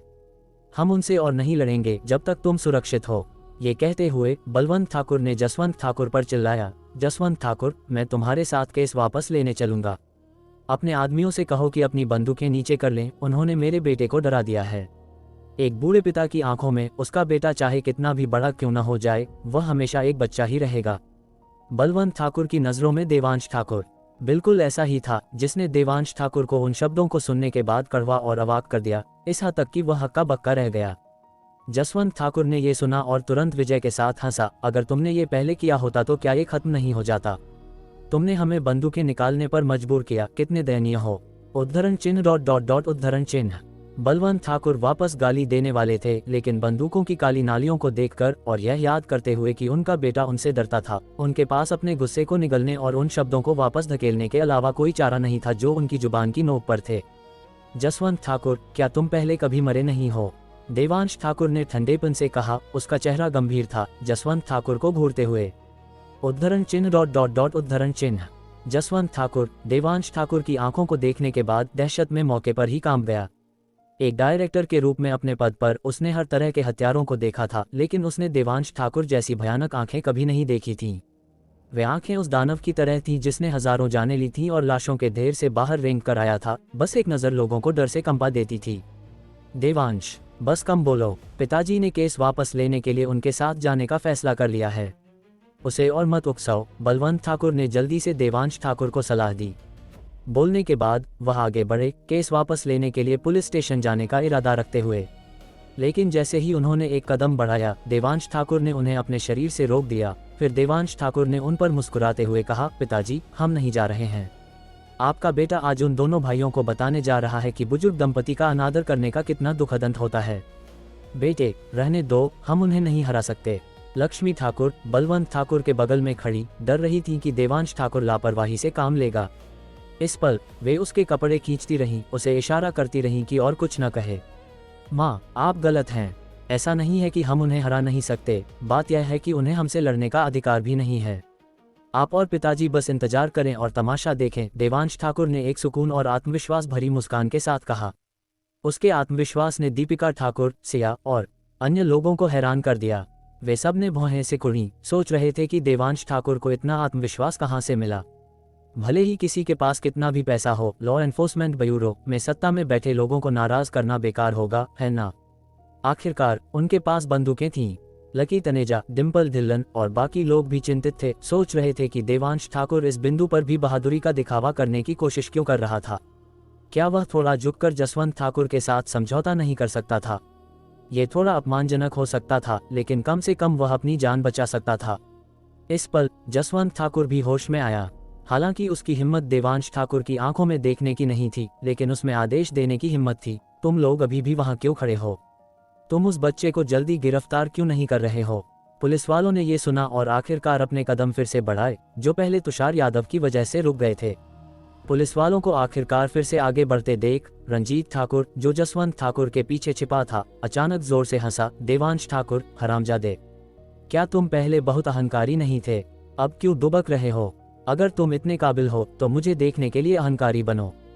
क्या तुम्हें अभी भी चुपचाप जाकर केस वापस नहीं लेना है और मेरे पिताजी को बाहर नहीं निकालना है? देवांश ठाकुर ने यह सुना और तुरंत मुस्कुराया। चूंकि तुम इतने बेताब हो, मुझे तुम्हें यह अनुभव कराने में कोई आपत्ति नहीं है कि पहले मरने की इच्छा करना कैसा लगता है। बोलने के बाद देवांश ठाकुर पुलिस वालों से हथियार छीनने और रंजीत ठाकुर से निपटने के लिए आगे बढ़ने वाला था, लेकिन जैसे ही उसने कोई हरकत की, उसे मिस्टर और मिसेज बलवंत ठाकुर ने रोक दिया।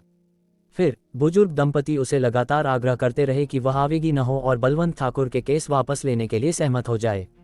ये दृश्य देखकर रंजीत ठाकुर फिर से पागलों की तरह हंसा। देवांश ठाकुर, तो क्या हुआ अगर मैंने तुम्हारे परिवार से चीजें चुराई?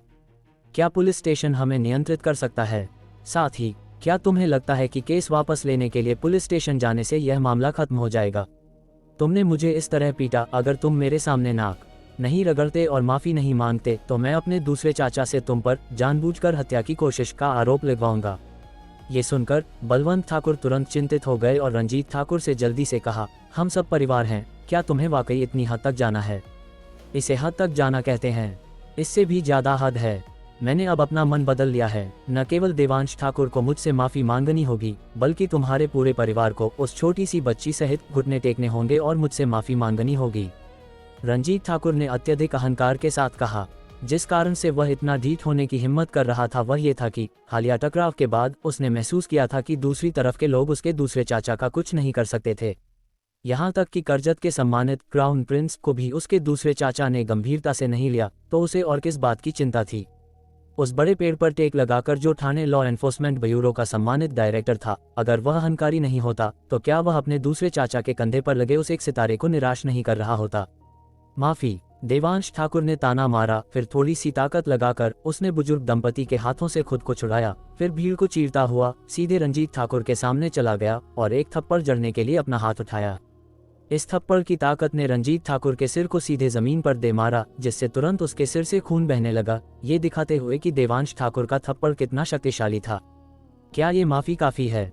थप्पड़ मारने के बाद देवांश ठाकुर ने अपने पैर से रंजीत ठाकुर का चेहरा कुचलते हुए मुस्कुराकर पूछा।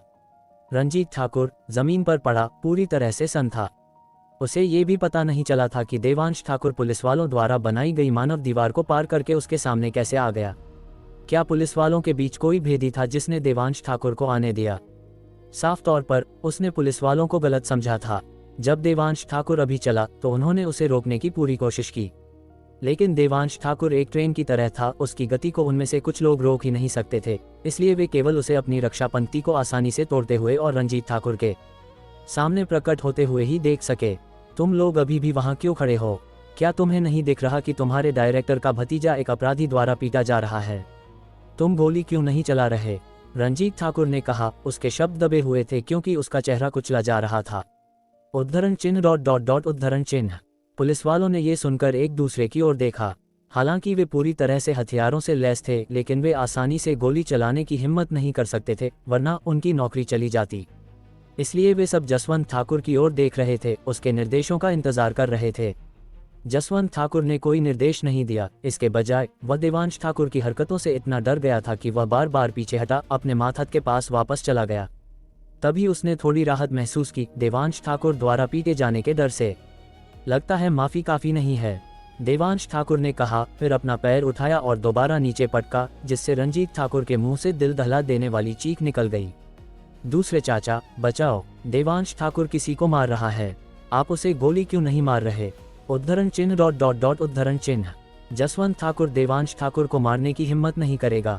वह अभी भी देवांश ठाकुर का इस्तेमाल बलवंत ठाकुर को धमकाने के लिए करने की योजना बना रहा था, ताकि वह केस वापस ले ले और वह अपने बड़े भाई को बचा सके। अगर देवांश ठाकुर मारा गया तो बलवंत ठाकुर केस वापस लेने के बजाय मरना पसंद करेंगे, लेकिन वह मार नहीं सकता था, फिर भी वह घायल तो कर सकता था। उदाहरण के लिए, उसकी जान को नुकसान पहुंचाए बिना क्या वह उसका एक हाथ और एक पैर बेकार कर सकता था? मेरे आदेश को सुनो, उस देवांश ठाकुर के हाथ पर निशाना लगाओ, बायां या दायां कोई फर्क नहीं पड़ता, और मेरे आदेश देने के बाद फायर करो। जसवंत ठाकुर ने आदेश दिया। जैसे ही ये शब्द बोले गए, सभी पुलिस वालों ने अपनी पिस्तौल का सेफ्टी कैच खोल दिया और देवांश ठाकुर के हाथ पर निशाना साधा। और ठीक तभी जोरावर चड्ढा, जिसने अपनी कुछ ताकत वापस पाली थी, अचानक जसवंत ठाकुर से बोला, जसवंत ठाकुर, मेरे चाचा तेजिंदर चड्ढा ठाणे में सरदार विक्रमजीत के करीबी हैं। जोरावर चड्ढा ने अपना वाक्य पूरा नहीं किया, लेकिन उसे विश्वास था कि जसवंत ठाकुर की बुद्धिमत्ता के साथ उसे समझ जाना चाहिए कि उसका क्या मतलब था। जैसे ही ये शब्द निकले, पुलिस वालों ने तुरंत अपनी बंदूक की नालियां थोड़ी नीचे कर लीं। वे बहुत अच्छी तरह जानते थे कि सरदार विक्रमजीत कौन थे। वे ऐसे व्यक्ति नहीं थे जिन्हें ये छोटे मोटे लोग नाराज कर सकें। अगर उन्होंने जोरावर चड्ढा को नाराज किया और उसने अपने चाचा के माध्यम से सरदार विक्रमजीत को रिपोर्ट कर दिया, तो हो सकता है कि वे शाम 7 बजे घर से टहलने निकलें और 7:05 पर उनका सिर धड़ से अलग हो जाए, जिसका मतलब था कि वे पहले ही अपने दोस्तों और रिश्तेदारों को अंतिम संस्कार की तैयारी के लिए सूचित कर सकते थे। जसवंत ठाकुर भी थोड़ा डरा हुआ था, उससे भी ज्यादा जितना वह तुषार यादव के पिता के पीछे की भयानक शक्ति से डरता था। लेकिन डर तो डर था, अब जबकि बात इस हद तक पहुंच गई थी, वह बिल्कुल पीछे नहीं हट सकता था। ज्यादा से ज्यादा वह ठाणे वापस जाएगा और व्यक्तिगत रूप से विक्रमजीत सिंह से माफी मांगने जाएगा।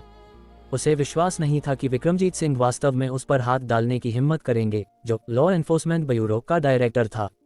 इसलिए उसने हाथ हिलाया और सीधे डांटा, मुझे विक्रमजीत सिंह से दबाने की कोशिश कर रहे हो? ये तो छोड़ो कि तुम विक्रमजीत सिंह के पास बस एक छोटे मोटे आदमी हो, क्या होगा अगर विक्रमजीत सिंह खुद आ जाए? मैं फिर भी उस हरामजादे देवांश ठाकुर के हाथ पैर तोड़ दूंगा।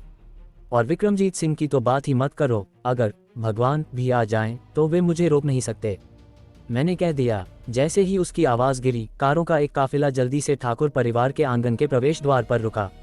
इससे पहले कि कारें पूरी तरह रुक पाती, एक अधेड़ उम्र का आदमी हाथ में माला लिए और टैंक सूट पहने सीधे कार से बाहर कूदा और फिर आंगन में दौड़ पड़ा, जसवंत ठाकुर पर चिल्लाते हुए, जसवंत ठाकुर, मैं यहाँ हूँ। उसके सिर का एक बाल छूकर तो दिखा। अध्याय 489। चाचा, हाथ में बंदूक है, डर क्यों रहे हो? जो व्यक्ति आया था वह विक्रमजीत सिंह था, और जो लोग वह लाया था वे वही थे जो पिछली बार थे। वे अपने परिवारों के साथ नया साल मनाने के लिए लगभग घर ही भागे थे, और नए साल के दिन कुछ महत्वपूर्ण रिश्तेदारों से मिलने के बाद वे जल्दी से यहाँ वापस आ गए। उनका उद्देश्य भी बहुत सरल था। वे सभी जानते थे कि गुरु देवांश के माता पिता कहाँ रहते हैं, तो वे जल्दी से नए साल की बधाई देने कैसे नहीं आते। जिस कारण से वह इतनी जल्दी में था वह ये था कि उसे अपने करीबी तेजिंदर चड्ढा का फोन आया, लेकिन दूसरे पक्ष ने एक शब्द भी नहीं कहा। फोन से केवल एक बूढ़े आदमी और एक जवान आदमी के बीच बातचीत की आवाज आ रही थी।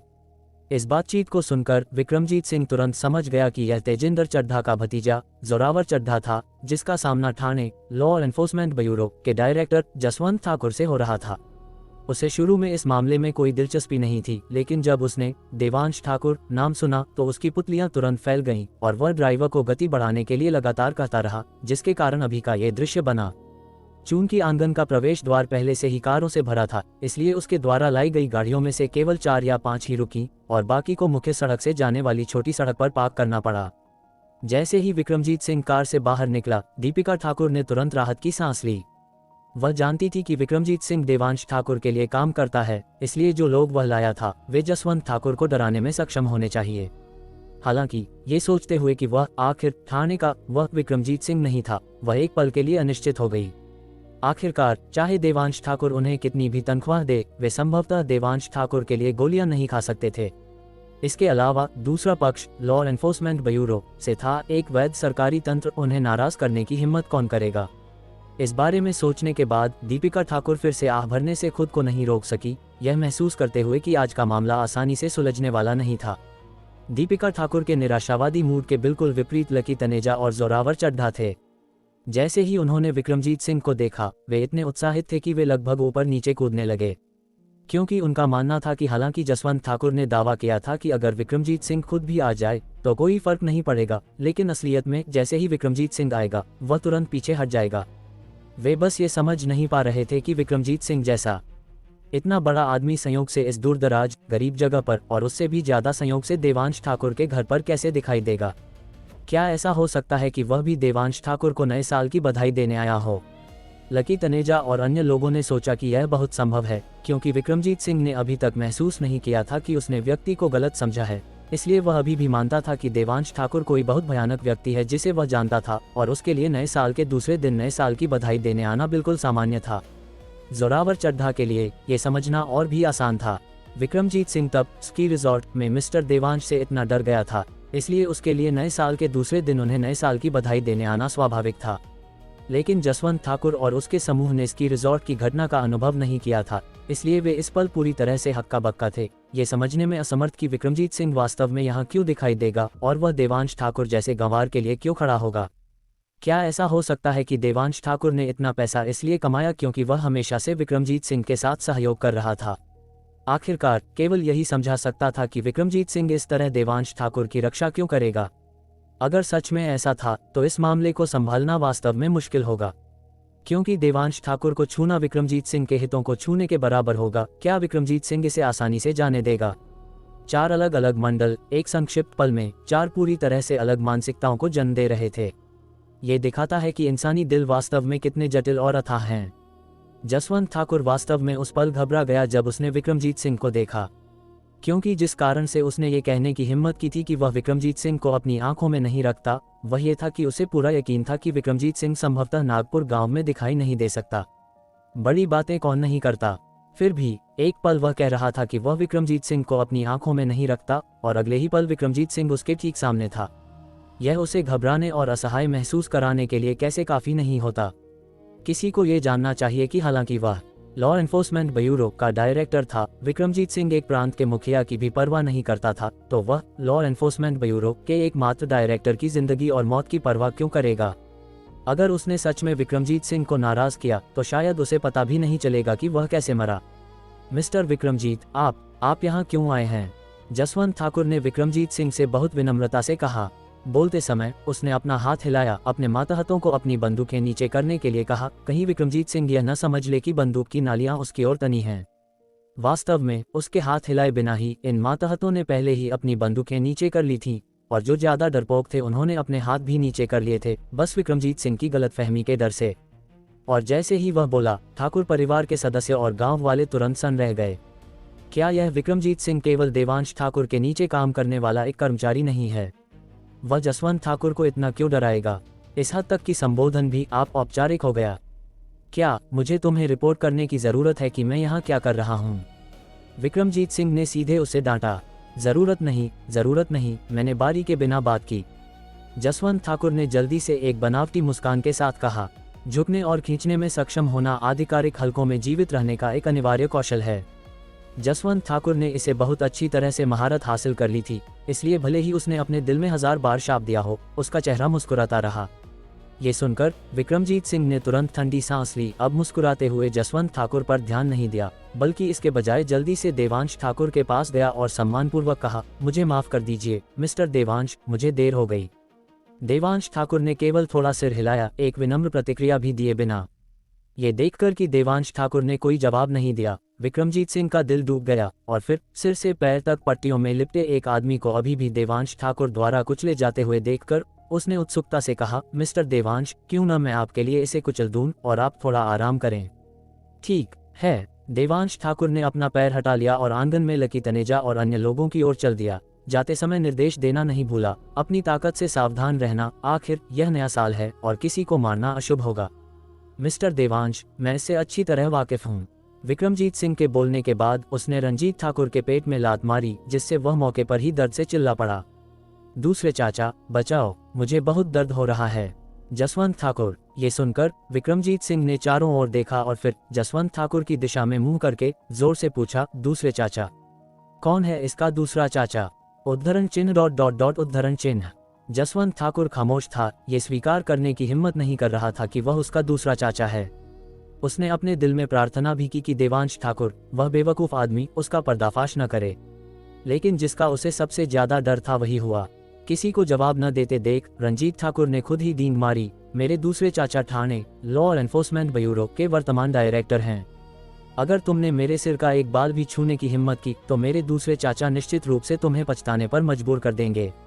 जसवंत ठाकुर। रंजीत ठाकुर, तुम जो चाहो खा सकते हो, लेकिन बकवास नहीं कर सकते।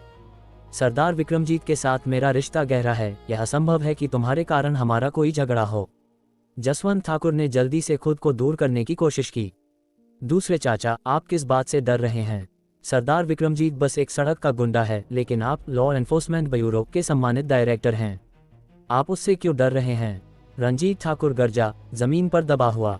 वह समझ नहीं पा रहा था कि क्यों प्राचीन काल से आम लोग अधिकारियों से मुकाबला नहीं करते थे, जिसका मतलब था कि साधारण लोगों को अधिकारियों से डरना चाहिए। लेकिन जब बात उसके दूसरे चाचा की आई तो ये पूरी तरह से अलग था। ये सुनकर जसवंत ठाकुर वास्तव में बिना आंसू के रोना चाहता था और वह मन ही मन शिकायत करने से नहीं रह सका, तुम्हारे दूसरे चाचा उसके बाल से नहीं डरते, मैं डरता हूँ कि वह मुझे गंजा कर देगा। ओए ठाकुर, अगर बोल सकता है तो बोल, अगर नहीं तो अपना मुंह हमेशा के लिए बंद कर ले। जसवंत ठाकुर ने तुरंत उसे गुस्से में डांटा, नहीं दूसरे चाचा, आपके हाथ में बंदूक है, आप उससे वास्तव में किस बात से डर रहे हैं? रंजीत ठाकुर गरजा, अभी भी हार मानने को तैयार नहीं था। मैं उससे किस बात से डर रहा हूँ? मुझे डर है कि वह मेरे पूरे परिवार को खत्म कर देगा। लेकिन क्या मैं ये कहने की हिम्मत कर सकता हूँ? क्या तुम मानते हो कि अगर मैं अभी यह कहूँ तो नरसंहार आज दोपहर में होगा और वे शायद दोपहर में ही अंतिम संस्कार का भोज भी कर लें? यहाँ तक कि प्रांत का शीर्ष अधिकारी भी उसका सम्मान करता है। मैं लॉ एनफोर्समेंट ब्यूरो का एक मामूली डायरेक्टर उसे चुनौती देने की हिम्मत कैसे कर सकता हूँ? तो क्या हुआ अगर मेरे पास बंदूक है? क्या बंदूक होने का मतलब है कि मैं जो चाहूं कर सकता हूं?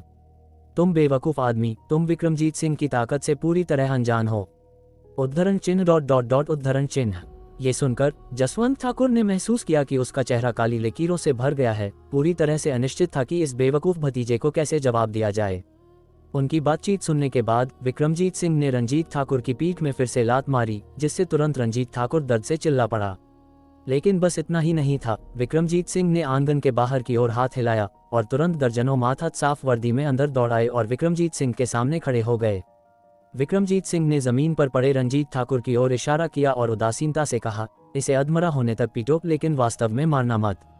ये कहने के बाद विक्रमजीत सिंह रंजीत ठाकुर की दर्दनाक चीखों के बीच जसवंत ठाकुर की ओर चला और एक ठंडी मुस्कान के साथ उससे बोला, जसवंत ठाकुर, तुमने अभी किसे अपाहिज करने के लिए कहा था? अध्याय 490। पिताजी, आप मुझे धर्म संकट में डाल रहे हैं। जैसे ही विक्रमजीत सिंह बोला, पूरे आंगन में सन्नाटा छा गया।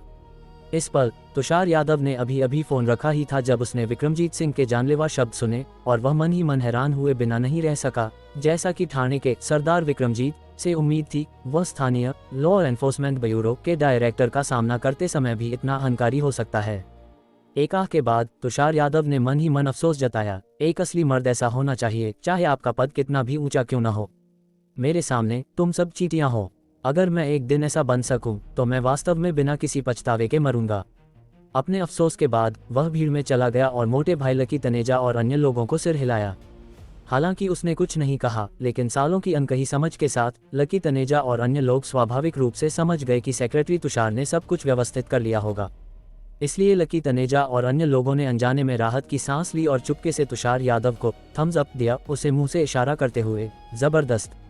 इतना ही नहीं, बल्कि उन्होंने मन ही मन कहा, जैसा कि शीर्ष नेता से उम्मीद थी। एक ही फोन कॉल के अंतराल में उन्होंने वसंत उत्सव की छुट्टी के दौरान सब कुछ व्यवस्थित कर दिया।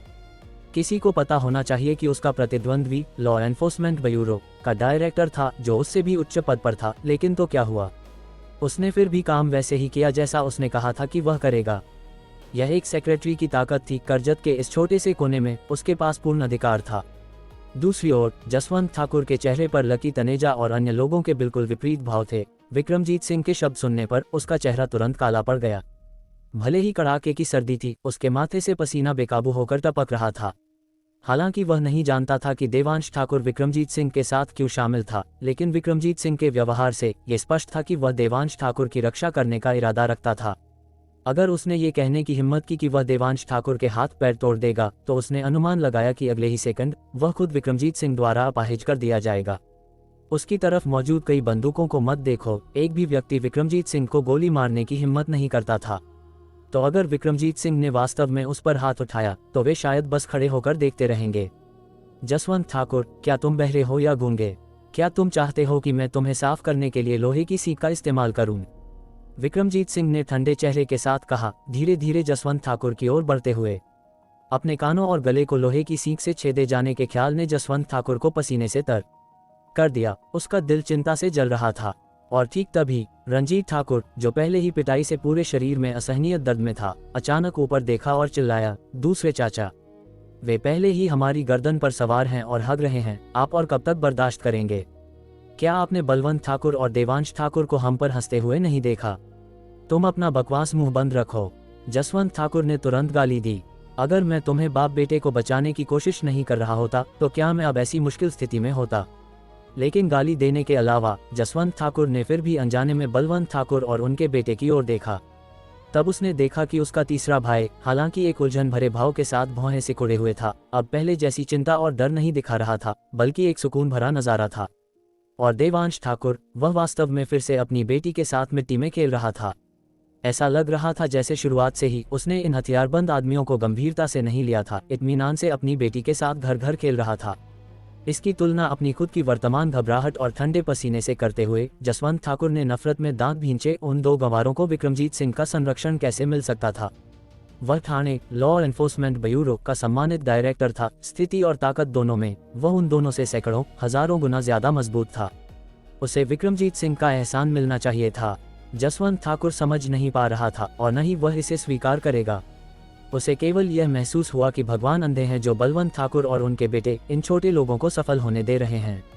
अगर वह उनकी तरह होता, विक्रमजीत सिंह का समर्थन पाने में सक्षम, तो वह बहुत पहले ही आसमान छू चुका होता और प्रांतीय राजधानी में पदभार ग्रहण कर चुका होता, न कि केवल एक प्रांत के लॉ एनफोर्समेंट ब्यूरो का डायरेक्टर होता।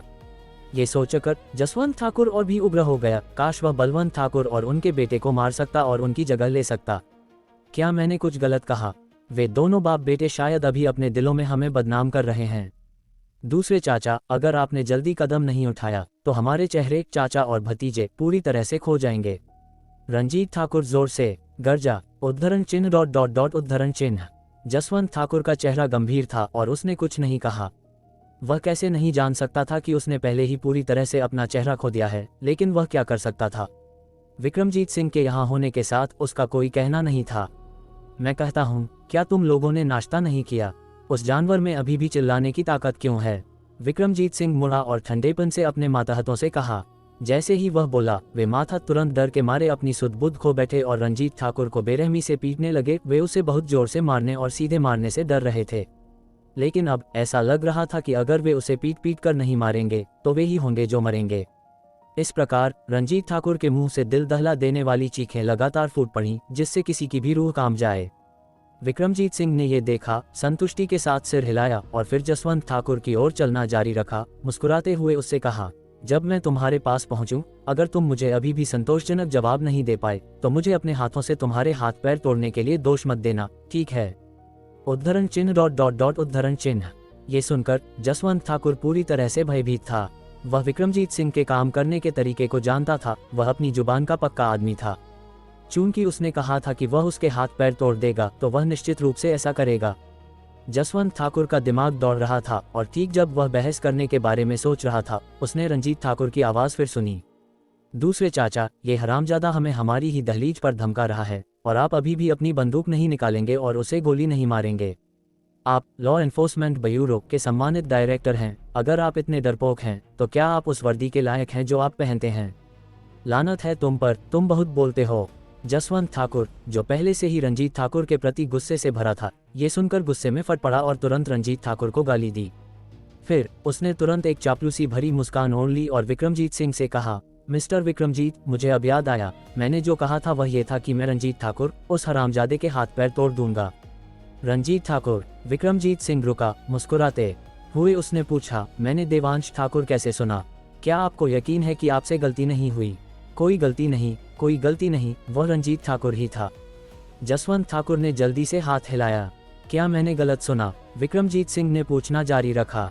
पहले से अहंकारी जसवंत ठाकुर तुरंत झुक गया और चापलूसी की, मिस्टर विक्रमजीत गलत कैसे सुन सकते हैं? रंजीत ठाकुर और देवांश ठाकुर सुनने में एक जैसे लगते हैं, यह मैं था जो स्पष्ट रूप से नहीं बोला। जसवंत ठाकुर के शब्द सुनकर, चाहे वह गांव वाले हों या ठाकुर परिवार के सदस्य, सबने अपने मुंह चौड़े कर लिए, अविश्वास के भाव दिखा रहे थे। वे समझ नहीं पा रहे थे कि यह विक्रमजीत सिंह, जो केवल देवांश ठाकुर के नीचे एक कुली था, अहंकारी जसवंत ठाकुर को इतना विनम्र और चापलूस कैसे बना सकता था? क्या आजकल कुली सब इतने जबरदस्त होते हैं? या क्या देवांश ठाकुर ने खुद एक कुली के रूप में एक सुपर जबरदस्त बड़े आदमी को काम पर रखा है? अगर ऐसा था तो क्या इसका मतलब यह नहीं होगा कि देवांश ठाकुर इस बड़े आदमी से भी ज्यादा जबरदस्त था? एक पल के लिए, चाहे वह गांव वाले हों या ठाकुर परिवार के सदस्य, सबने देवांश ठाकुर को देखा, जो जमीन पर उकड़ू बैठा पीहू के साथ गप्पे मार रहा था और हंस रहा था, उलझन भरे भावों के साथ, और फिर वे उसे एक बड़े आदमी के साथ बिल्कुल भी नहीं जोड़ सके। खासकर दीपिका ठाकुर, जिसने व्यक्तिगत रूप से विक्रमजीत सिंह को गणपत भाव से कहते सुना था कि वह ठाणे के सरदार विक्रमजीत नहीं हैं, बल्कि केवल एक ही नाम साझा करते हैं। लेकिन मौजूदा स्थिति को देखते हुए ये केवल एक ही नाम साझा करने जितना आसान नहीं लग रहा था। देवांश ठाकुर के प्रति दीपिका ठाकुर की नज़र उलझन और संदेह से भरी थी। तो बात ऐसी है। जसवंत ठाकुर के शब्द सुनने के बाद विक्रमजीत सिंह ने पहले स्वीकृति में सिर हिलाया, फिर पूछा, आप ठाणे लॉ एनफोर्समेंट ब्यूरो के सम्मानित डायरेक्टर अपनी बात से तो नहीं पलटेंगे, है ना? उद्धरण चिन्ह ... उद्धरण चिन्ह। जसवंत ठाकुर जानता था कि विक्रमजीत सिंह उसे रंजीत ठाकुर के हाथ पैर तोड़ने के लिए मजबूर कर रहा था, वरना वह होगा जो तोड़ा जाएगा। मिस्टर विक्रमजीत, निश्चिंत रहें, मैं जसवंत ठाकुर स्वाभाविक रूप से अपनी बात का पक्का हूँ, जसवंत ठाकुर ने कहा, फिर अपनी पिस्तौल पकड़े हुए रंजीत ठाकुर की ओर चला। माथत जो रंजीत ठाकुर को घेर रहे थे ये सुना और देखा और तुरंत बिखर गए, रंजीत ठाकुर को प्रकट करते हुए जो उनसे घिरा हुआ था। इस पल रंजीत ठाकुर के शरीर पर लिपटी पट्टियां पूरी तरह से लाल हो गई थीं। पुराने घावों के फटने और रिसने से खून था, और वह खून भी जो उसने अभी पीटे जाने से थूका था। उसकी दयनीय स्थिति, कायदे से किसी को भी उसे देखकर दया आनी चाहिए थी, लेकिन न तो उसी गांव के गांव वालों ने और न ही उसी सरनेम वाले ठाकुर परिवार के सदस्यों ने कोई सहानुभूति दिखाई। और तो और कुछ ने तो जमीन पर थूका और बड़बड़ाए। सही हुआ इसके साथ। ये दिखाता है कि उसके कार्यों ने उसे कितना नफरत के काबिल बना दिया था। और रंजीत ठाकुर, जो पहले से ही अपनी आखिरी सांस पर था, अपने दूसरे चाचा को बंदूक के साथ अपने पास आते देख तुरंत उसकी पुतलियां फैल गईं। जसवंत ठाकुर को दहशत भरे भाव से देखते हुए, दूसरे चाचा, आप वास्तव में ऐसा नहीं करने वाले है ना? मैं आपका अपना भतीजा हूँ, मुझे दोष मत दो, अपने ज्यादा बोलने को दोष दो, जसवंत ठाकुर ने कहा। फिर सेफ्टी हटाई और रंजीत ठाकुर के एक पैर पर निशाना साधा। जसवंत ठाकुर, यह मत भूलना कि तुम्हें लॉ एनफोर्समेंट ब्यूरो के डायरेक्टर का पद कैसे मिला। अगर मेरे पिता ने तुम्हें फंड मुहैया नहीं कराए होते तो क्या तुम आज जहां हो वहां होते? अगर तुमने मुझे गोली मारने की हिम्मत की तो तुम एक एहसान फरामोश जानवर और हरामजादे हो। रंजीत ठाकुर घबरा गया। वही बात उजागर कर दी जिसे जसवंत ठाकुर दूसरों को सबसे कम बताना चाहता था। बिल्कुल जैसे ही रंजीत ठाकुर बोला, आसपास के लोगों के बीच दबी हुई चर्चाएं तुरंत शुरू हो गईं।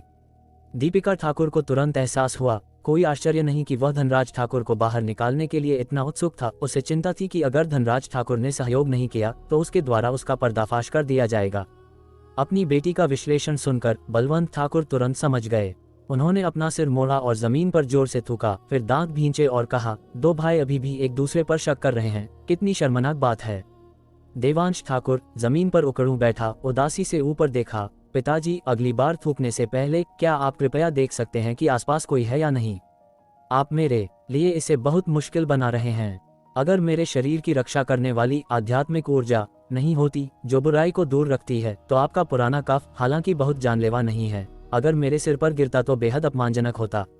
बलवंत ठाकुर ने देवांश ठाकुर को घूरा, न केवल अपनी गलती स्वीकार नहीं की बल्कि अपनी आंखें चौड़ी की और डांटा, तुम्हें हर जगह में से यही खेलना क्यों है, मेरे पैरों के ठीक पास?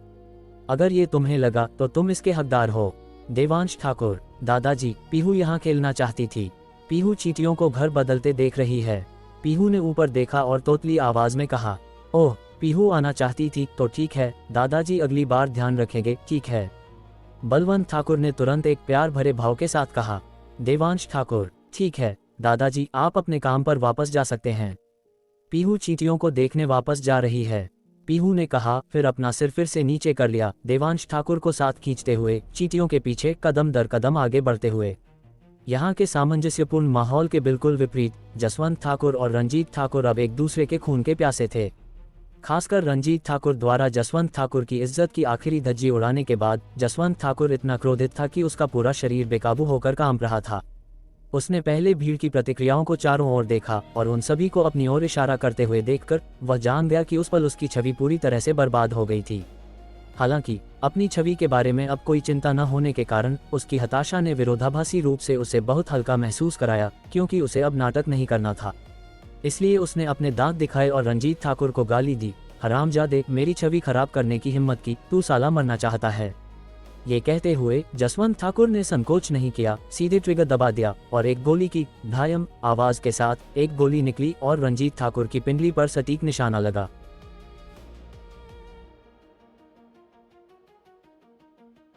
तो मुझे लगता है इस एपिसोड ने असली ताकत की परिभाषा ही पलट दी। यह ताकत ना तो बंदूक में है, न पद में, और ना ही भीड़ में खड़े लोगों की संख्या में। असली ताकत उस शांति में है जिसके साथ देवांश हर अराजकता के बीच भी मिट्टी में खेलता रहता है। मैंने महसूस किया कि जसवंत जैसे लोग जितना ज़्यादा कानून और अधिकार का नाम लेते हैं उतना ही अंदर से खोखले नजर आते हैं। और रंजीत, वह इस बात का उदाहरण है कि घमंड अगर विरासत में मिले तो वह सबसे पहले इंसान की अक्ल को मार देता है। यह कहानी मुझे बार बार याद दिलाती है कि जब डर सत्ता चला रहा हो तब नैतिक साहस ही सबसे बड़ा हथियार बनता है। आगे मुझे लगता है कि असली हिसाब किताब अब शुरू होगा, क्योंकि गोली चल गई है और उसके बाद वापसी का रास्ता नहीं होता। अब आप बताइए, अगर आप देवांश की जगह होते तो क्या आप अब भी शांत होते या पूरी तरह पलटवार करते?